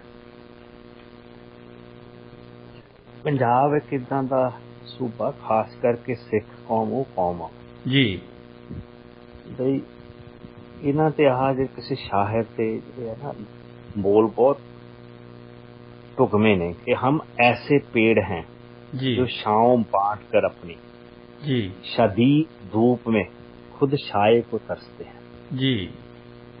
ਜਦੋਂ ਵੱਲਾ ਬਾਈ ਪਟੇਲ ਇੱਥੇ ਆ ਕੇ ਇਹ ਗੱਲ ਕਹਿ ਰਹੇ ਆ ਜੀ ਕਿ ਸਾਨੂੰ ਤੁਹਾਡਾ ਦਰਦ ਆ, ਮੈਂ ਪੀਰ ਸਮਝਦਾ, ਸਾਡੇ ਤੋਂ ਜਿੰਨਾ ਕੀਤਾ ਜਾਣਾ ਚਾਹੀਦਾ ਸਾਡੇ ਤੋਂ ਹਜੇ ਤੱਕ ਨਹੀਂ ਹੋਇਆ। 1949 ਦੀ ਗੱਲ ਕਰਦੇ, ਹੁਣ ਤਾਂ ਉਸ ਤੋਂ ਬਾਅਦ 75 ਸਾਲ ਲੰਘ ਗਏ ਜੀ। 66 ਸਾਲ ਤਾਂ ਮਤਲਬ ਕਿ ਪੰਜਾਬੀ ਸੂਬਾ 1966 ਚ ਬਣਿਆ, ਉਹਨੂੰ ਵੀ 56 ਸਾਲ ਕੇ ਕਿੰਨੇ ਹੋ ਗਏ ਜੀ। ਇਹ ਜਿਹੜੇ ਇਸ਼ੂ ਸੀਗੇ ਜਦੋਂ ਪਹਿਲੇ ਇੰਟਰਸਟੇਟ ਇਹ ਬੋਡੀ ਬਣੀ ਆ, ਉਦੋਂ ਜਿਹੜੇ ਪੰਜਾਬ ਦੇ ਲੀਡਰ ਸੀ ਜਾਂ ਚੀਫ ਮਿਨਿਸਟਰ ਸੀ ਉਹਨਾਂ ਨੂੰ ਗਾਈਡਲਾਈਨ ਸਟੇਟ ਕਰਨੀਆਂ ਚਾਹੀਦੀਆਂ ਸੀ ਵੀ ਪਾਵਰਸ ਜਿਹੜੀਆਂ ਭਾਵੇਂ ਵਿੱਤੀ ਸਹਾਇਤਾ ਉਦੋਂ ਸੈਂਟਰ ਤੋਂ ਲੈਣੀ ਪੈਣੀ ਸੀ, ਕਿਉਂਕਿ ਪੰਜਾਬ ਉਦੋਂ ਆਪਣੇ ਪੈਰਾਂ ਤੇ ਖੜ ਰਿਹਾ ਸੀ। ਕੱਲਾ ਪੰਜਾਬ ਯੂਨੀਵਰਸਿਟੀ ਦਾ ਤਾਂ ਚਲੋ ਸਵਾਲ ਆ। ਹੁਣ ਕੱਲ ਦੀ ਜਿਹੜੀ ਖਬਰ ਆ ਕਿ 10 ਕਿੱਲੇ ਜ਼ਮੀਨ ਰੇਲਵੇ ਸਟੇਸ਼ਨ ਕੋਲੇ ਚੰਡੀਗੜ੍ਹੋਂ ਨੇੜੇ ਜੀ 550 ਕਰੋੜ ਦਾ ਸੌਦਾ ਹੋਇਆ, ਹਰਿਆਣਾ ਗਵਰਨਮੈਂਟ ਨੂੰ ਦੇਤੀ ਕਿ ਤੁਸੀਂ ਇੱਥੇ ਆਪਣੀ ਵਿਧਾਨ ਸਭਾ ਬਣਾ ਲਓ। ਇਹਦਾ ਮਤਲਬ ਚੰਡੀਗੜ੍ਹ ਆਪਣੀ ਗਵਰਨਮੈਂਟ ਸੁੱਤੀ ਪਈ ਆ ਪੰਜਾਬ ਦੀ ਜੀ। ਮਤਲਬ ਕਿ ਤੁਹਾਡੇ ਉਹ ਤਾਂ ਨਵੀਆਂ ਸਾਰੀਆਂ ਕਰ ਰਹੇ ਨੇ, ਤੁਹਾਡੀ ਜ਼ਮੀਨ ਦੇ ਰਹੇ ਨੇ, ਅਸੀਂ ਤਾਂ ਇਹ ਤਾਕਤ ਵੀ ਅੱਜ ਨਹੀਂ ਕੱਲ ਚੰਡੀਗੜ੍ਹ ਸਾਡੇ ਕੋਲੇ ਆ ਜੂਗਾ। ਇਹ ਇੱਕ ਸਟੈਪ ਬਾਏ ਸਟੈਪ ਪ੍ਰੋਸੈਸ ਆ। ਇਹਨੂੰ ਇੱਕ ਕਾਲੋਨੀ ਦੇ ਵਿੱਚ ਉਹ ਤਬਦੀਲ ਕਰਨਾ ਚਾਹੁੰਦੇ ਨੇ, ਜਿਵੇਂ ਕਸ਼ਮੀਰ ਨੂੰ ਕਾਲੋਨੀ ਬਣਾਇਆ, ਨੈਕਸਟ ਸਟੈਪ ਉਹਨਾਂ ਦਾ ਪੰਜਾਬ ਆ ਜੀ। ਬਿਲਕੁਲ ਇਹਦੇ ਚ ਪ੍ਰੋਟੈਕਟ ਇਹ ਲੈਣ ਕਿ ਇੱਥੇ ਹਿੰਦੂ ਮਾਈਨੋਰਿਟੀ ਆ, we want to protect them. ਇਸ ਕਰਕੇ ਸੈਕਟਰ ਨੂੰ, ਕਿਉਂਕਿ ਕੱਲ ਇਹਨਾਂ ਨੇ ਨਵੀਆਂ ਗਾਈਡਲਾਈਨਸ ਜਾਰੀ ਕੀਤੀਆਂ ਨੇ BSF ਬਾਰੇ ਕਿ ਉਹ ਜਿਹੜਾ 50 ਕਿਲੋਮੀਟਰ ਦਾ ਏਰੀਆ ਉਹਨਾਂ ਨੂੰ ਦਿੱਤਾ ਜੀ, ਉਹ ਵਿੱਚ ਉਹਨਾਂ ਦੇ ਆਪਣੇ ਥਾਣੇ ਹੋਣਗੇ, ਆਪਣੀਆਂ ਜੁਰਿਸਡਿਕਸ਼ਨਸ ਹੋਣਗੀਆਂ, ਉੱਥੇ ਪੰਜਾਬ ਪੁਲਿਸ ਦਾ ਕੋਈ ਕੰਟਰੋਲ ਨਹੀਂ ਹੋਊਗਾ ਜੀ। ਹੁਣ ਤਾਂ ਇਹ ਹੈ ਨਾ ਕਿ ਉਹ ਸਿਰਫ ਇੰਟਰਸੈਪਟ ਕਰਦੇ ਨੇ, ਦੈਨ ਦੇ ਕੋਆਰਡੀਨੇਟ ਕਰਦਾ ਪੰਜਾਬ ਪੁਲਿਸ। ਜਿਹੜੀਆਂ ਨਵੀਆਂ ਹੋਮ ਮਿਨਿਸਟਰੀ ਤੋਂ ਕੱਲ ਗਾਈਡਲਾਈਨਸ ਆਈਆਂ ਨੇ, ਫਰੇਮਵਰਕ ਉਹਨਾਂ ਨੇ ਤਿਆਰ ਕੀਤੇ ਨੇ, ਉਹਦੇ ਵਿੱਚ BSF will have the independent jurisdiction. ਉੱਥੇ ਪੁਲਿਸ ਦਾ ਕੋਈ ਲੈਣਾ ਦੇਣਾ ਨਹੀਂ। ਅੱਧਾ ਪੰਜਾਬ ਤਾਂ ਗਿਆ ਉਹਨਾਂ ਥੱਲੇ, ਪਹਿਲੀ ਇੱਕ ਹਿੱਸਾ ਤਾਂ ਬਿਲਕੁਲ ਗਿਆ। ਤੇ ਕਿਸੇ ਪੋਲੀਟੀਕਲ ਪਾਰਟੀ ਦਾ ਕੋਈ ਸਟੇਟਮੈਂਟ ਨਹੀਂ ਆਈ ਇਹਦੇ ਬਾਰੇ ਵੀ। ਜੇ ਕੋਈ ਚੀਫ ਮਿਨਿਸਟਰ ਦੀ ਤਾਂ ਹਜੇ ਤੱਕ ਕੋਈ ਸਟੇਟਮੈਂਟ ਨਹੀਂ ਆਈ about Punjab university Chandigarh status ਵੀ ਸਾਡੇ ਕੀ ਸਟੈਪਸ ਹੋਣਗੇ। ਹਾਂ, ਇਹਦੇ ਐਜੂਕੇਸ਼ਨ ਮਿਨਿਸਟਰ ਨੇ ਇੱਕ ਬਰੀਫ ਸਟੇਟਮੈਂਟ ਦਿੱਤੀ ਆ ਬਿਲਕੁਲ, ਜਿਹੜਾ ਕਿ ਪੰਜਾਬ ਯੂਨੀਵਰਸਿਟੀ ਨੂੰ, ਇਹ ਨਹੀਂ ਕਿ ਪੰਜਾਬ ਯੂਨੀਵਰਸਿਟੀ ਚ ਸੈਂਟਰਲ ਯੂਨੀਵਰਸਿਟੀ ਬਣ ਜੂਗੀ, ਇਹਦੇ ਨਾਲ ਜਿਹੜੇ ਪੰਜਾਬ ਦੇ 200 ਕਾਲਜਾਂ ਦਾ ਭਵਿੱਖ ਆ ਬੱਚਿਆਂ ਦਾ, ਉਹਨਾਂ ਨੂੰ ਦੂਜੀਆਂ ਕਿਸੇ ਪ੍ਰਾਈਵੇਟ ਯੂਨੀਵਰਸਿਟੀਆਂ ਵੱਲ ਰੁਖ ਕਰਨਾ ਪਊਗਾ। ਉਹਨਾਂ ਦੀਆਂ ਫੀਸਿਸ ਜ਼ਿਆਦਾ ਨੇ, ਉਹਨਾਂ ਕੋਲ ਜਿਹੜੀ ਸਟਰਕਚਰਲੀ ਉਹ ਇੰਨੀਆਂ ਸਟਰੋਂਗ ਨਹੀਂ ਹੈਗੀਆਂ, ਉਹਨਾਂ ਦੀ ਐਕੈਡੈਮਿਕ ਪਰਫਾਰਮੈਂਸ ਇੰਨੀ ਸਟਰੋਂਗ ਨਹੀਂ ਹੈਗੀ ਜਿੰਨੀ ਅੱਜ ਵੀ ਪੰਜਾਬ ਯੂਨੀਵਰਸਿਟੀ ਚੰਡੀਗੜ੍ਹ। ਇਹਦੀ ਇੱਕ ਪ੍ਰਸਟੀਜ ਆ, ਇਹਦਾ ਇੱਕ ਨਾਂ, ਇਹਦਾ ਇੱਕ ਇਤਿਹਾਸ ਆ। ਬਿਲਕੁਲ ਮੈਂ ਮੰਨਦਾ ਕਿ ਜਿਹੜੀ ਉੱਥੋਂ ਦੀ ਟੀਚਰਸ ਐਸੋਸੀਏਸ਼ਨ ਆ ਉਹ ਇਸ ਚੀਜ਼ ਦਾ ਸਵਾਗਤ ਕਰ ਰਹੀ ਆ, ਹਾਈ ਕੋਰਟ ਦਾ ਜੀ, ਉਹਨਾਂ ਦੀ ਅਡਵਾਈਸ। ਉਹ ਕਹਿੰਦੇ ਆ ਕਿ ਸਾਡਾ ਇਹਦੇ ਨਾਲ ਸਾਡੀ ਇੱਕ ਤਾਂ ਜਿਹੜੀ ਸਰਵਿਸ ਦਾ ਟਾਈਮ ਆ 5 ਸਾਲ ਹੋਰ ਵੱਧ ਜੂਗਾ, ਸਾਡੇ ਪੇ ਸਕੇਲਸ ਜ਼ਿਆਦਾ ਹੋ ਜਾਣਗੇ, ਸਾਨੂੰ ਸੈਂਟਰਲ ਪ੍ਰੋਟੈਕਸ਼ਨ ਮਿਲ ਜੂ। ਪਰ ਜਿਹੜਾ ਨੌਨ ਟੀਚਿੰਗ ਸਟਾਫ ਆ ਉਹ ਇਸ ਚੀਜ਼ ਦਾ ਵਿਰੋਧ ਕਰ ਰਿਹਾ। ਸਟੂਡੈਂਟਸ ਵੀ ਓਵਰਵੈਲਮਿੰਗਲੀ ਇਹਦਾ ਨੂੰ ਅਪੋਜ਼ ਕਰ ਰਹੇ ਕਿ ਅਸੀਂ ਸੈਂਟਰਲ ਯੂਨੀਵਰਸਿਟੀ ਨਹੀਂ ਚਾਹੁੰਦੇ, ਵੀ ਨੀਡ ਸਟੇਟ ਯੂਨੀਵਰਸਿਟੀ ਪੈਸ ਪੰਜਾਬ ਯੂਨੀਵਰਸਿਟੀ ਚੰਡੀਗੜ੍ਹ।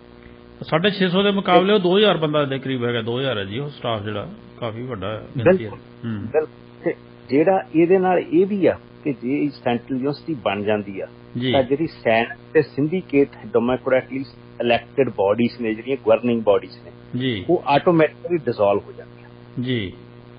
ਸੋ ਆਈ ਵਿਸ਼ ਕਿ ਜਿਹੜਾ ਪੰਜਾਬ ਗਵਰਨਮੈਂਟ ਹੈਗੀ ਆ, ਬਾਕੀ ਦੂਸਰੀ ਪੋਲੀਟੀਕਲ ਪਾਰਟੀਜ਼ ਜਿਹੜੀਆਂ ਅਕਾਲੀ ਦਲ ਅੱਜ ਤੱਕ ਖੁਦਮੁਖਤਿਆਰੀ ਦੀਆਂ ਗੱਲਾਂ ਕਰਦੇ ਰਹੇ ਨੇ ਜੀ, ਉਹਨਾਂ ਨੂੰ ਮੇਰਾ ਖਿਆਲ ਆ ਵੀ ਆਪਣੀ ਲੀਡਰਸ਼ਿਪ 'ਚ ਤਬਦੀਲੀ ਲਿਆ ਕੇ ਪੰਜਾਬ ਵੱਲ ਨੂੰ ਮੂੰਹ ਮੋੜਨਾ ਚਾਹੀਦਾ ਜੀ। ਉਹਨਾਂ ਨੂੰ ਪੰਜਾਬ ਦੇ ਮੁੱਦਿਆਂ ਵੱਲ ਮੂੰਹ ਮੋੜਨਾ ਚਾਹੀਦਾ, ਨਾ ਕਿ ਸੁਪਰਫਿਸ਼ੀਅਲ ਕਾਸਮੈਟਿਕ ਇਸ਼ੂਜ਼ ਨੂੰ ਉਹ ਚੱਕੀ ਫਿਰਦੇ ਨੇ। ਜੇ ਸਾਹਿਬ ਇੱਕ ਕਾਲਰ ਜੁੜ ਗਏ ਨੇ ਸਾਡੇ ਨਾਲ, ਕਾਲਰ ਜੁੜ ਗਏ ਨੇ ਜੀ, ਉਹਨਾਂ ਦੇ ਸਵਾਲ ਲੈ ਲਈਏ ਜੀ। ਹਾਂਜੀ ਕੱਟ ਗਿਆ ਜੀ। ਅੱਛਾ ਜੀ, ਕੱਟ ਗਿਆ ਜੀ ਨੰਬਰ ਜੀ। ਓਕੇ।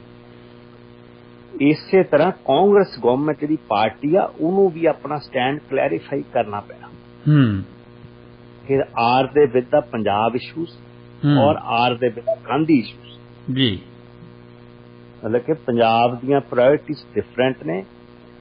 ਪੰਜਾਬ ਦੀਆਂ ਨਾ ਕੋਈ ਫੈਮਿਲੀ ਓਰੀਐਂਟਡ ਪ੍ਰਾਇੋਰਟੀਜ਼ ਨੇ, ਨਾ ਕੋਈ ਗਾਂਧੀ ਓਰੀਐਂਟਡ ਪ੍ਰਾਇੋਰਟੀਜ਼ ਨੇ, ਤੇ ਨਾ ਕੋਈ ਦਿੱਲੀ ਦਰਬਾਰ ਓਰੀਐਂਟਡ ਪ੍ਰਾਇੋਰਟੀਜ਼ ਨੇ। Punjab priorities are separate and very, ਇਹਨਾਂ ਦੀਆਂ ਆਪਣੀਆਂ ਮੰਗਾਂ ਨੇ। ਉਸ ਮੰਗਾਂ 'ਚ ਸਟੂਡੈਂਟ ਸਾਡਾ ਭਵਿੱਖ ਜਿਹੜਾ ਹੈਗਾ ਉਹ ਆਪਣੇ ਆਪ ਨੂੰ ਖਤਰੇ 'ਚ ਸਮਝ ਰਿਹਾ ਜੀ। ਆਈ ਥਿੰਕ ਨੀਡਸ ਤੇ ਅਰਜੈਂਟ ਅਟੈਂਸ਼ਨ ਬਾਏ ਦਾ ਪੰਜਾਬ ਗਵਰਨਮੈਂਟ ਜੀ। ਇਹਦੀ ਵਿਉਂਤ ਕਰਨੀ ਚਾਹੀਦੀ ਹੈ, ਚਾਹੇ ਉਹ ਹੋਮ ਮਿਨਿਸਟਰ ਨੂੰ ਮਿਲਣ, ਚਾਹੇ ਉਹ ਆਪਣੀ ਇੱਕ ਰਿਟ ਦਾਇਰ ਕਰਨ ਹਾਈ ਕੋਰਟ 'ਚ ਕਿ ਸਾਨੂੰ ਵੀ ਪਾਰਟੀ ਬਣਾਇਆ ਜਾਵੇ। ਬਿਲਕੁਲ ਬਿਲਕੁਲ। I think that should be the first step ਜੀ।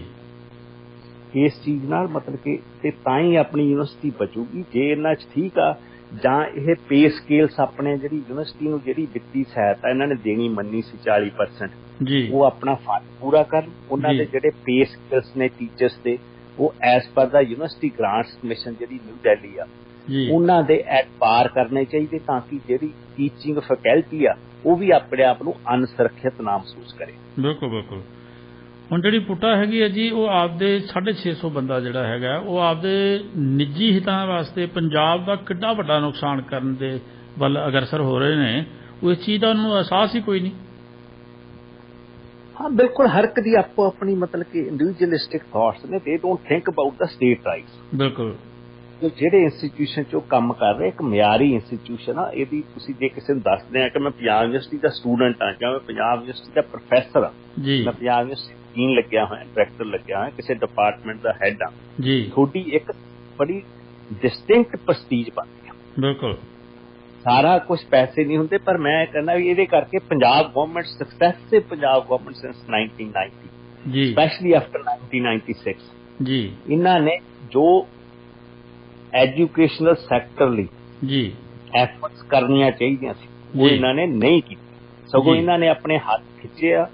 ਚਾਹੇ ਕਦੀ ਮੁਫਤ ਬਿਜਲੀਆਂ ਵੰਡਦੇ ਨੇ ਤਾਂ ਕਿ ਪੰਜਾਬ ਦੇ ਪਾਣੀ ਖਤਮ ਹੋ ਜਾਣ ਜੀ, ਚਾਹੇ ਇਹ ਇੰਡਸਟਰੀਅਲ ਹਾਊਸਿਸ ਨੂੰ ਵੱਡੀਆਂ ਰਾਇਤਾਂ ਦਿੰਦੇ ਨੇ ਜੀ, ਤਾਂ ਕਿ ਇਹਨਾਂ ਦੀਆਂ ਲੋਕਾਂ ਨੂੰ ਫ੍ਰੀ ਬੀਸ ਵੰਡਦੇ ਨੇ, ਵਾਅਦੇ ਕਰਦੇ ਨੇ, ਤਾਂ ਕਿ ਜਿਹੜਾ ਸਰਮਾਇਆ ਪੰਜਾਬ ਦਾ ਉਹ ਇਹਨਾਂ ਦੀਆਂ ਚੀਜ਼ਾਂ ਤੇ ਲਗਾਇਆ ਜਾਵੇ, ਨਾ ਕਿ ਜਿਹੜੇ ਕਿ ਕਿਸੇ ਤਰ੍ਹਾਂ ਦੀ ਐਮਪਲੋਇਮੈਂਟ ਜਨਰੇਸ਼ਨ ਵਾਲੀਆਂ ਕਪੈਸਿਟੀਜ਼ ਰੱਖਦੀਆਂ ਨੇ ਪੰਜਾਬ ਯੂਨੀਵਰਸਿਟੀ ਚੰਡੀਗੜ੍ਹ ਵਾਲੀਆਂ ਜੀ, ਉਹਨਾਂ ਚੀਜ਼ਾਂ ਨੂੰ ਮਜ਼ਬੂਤ ਕੀਤਾ ਜਾਵੇ। ਬਿਲਕੁਲ ਬਿਲਕੁਲ ਬਿਲਕੁਲ। ਗਿੱਲ ਸਾਹਿਬ, ਰਣਜੀਤ ਸਿੰਘ ਕੁੱਕੀ ਗਿੱਲ ਸਾਡੇ ਨਾਲ ਜੁੜੇ ਹੋਏ ਨੇ। ਗਿੱਲ ਸਾਹਿਬ, ਇੱਕ ਰਿਪੋਰਟ ਜਾਰੀ ਹੋਈ ਹੈ ਜੀ, এনवायरमेंट ਪਰਫਾਰਮੈਂਸ ਇੰਡੈਕਸ ਰਿਪੋਰਟ ਜਿਹੜੀ ਹੈ ਉਹ ਕੀ ਹੈਗੀ ਹੈ ਜੀ, ਉਹਦੇ ਵਿੱਚ ਕੀ ਦਰਸਾਇਆ ਗਿਆ ਜੀ?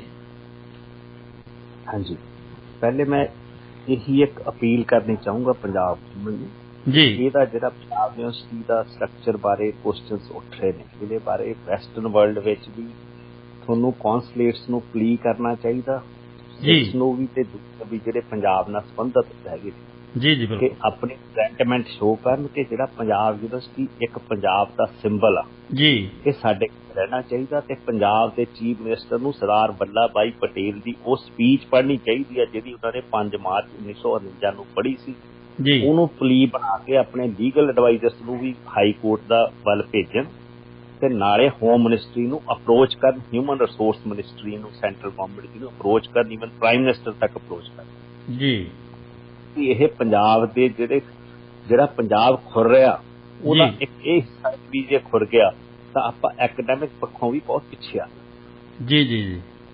ਜਿਹੜੀ এনवायरमेंट ਪਰਫਾਰਮੈਂਸ ਇੰਡੈਕਸ ਦੀ ਰਿਪੋਰਟ ਤਿਆਰ ਕੀਤੀ ਜਾਂਦੀ ਆ 1 ਸਾਲ ਛੱਡ ਕੇ 2 ਸਾਲਾਂ ਬਾਅਦ ਜੀ, ਬਾਈਨੀਅਲ ਇਹ ਰਿਪੋਰਟ ਆ ਜੀ।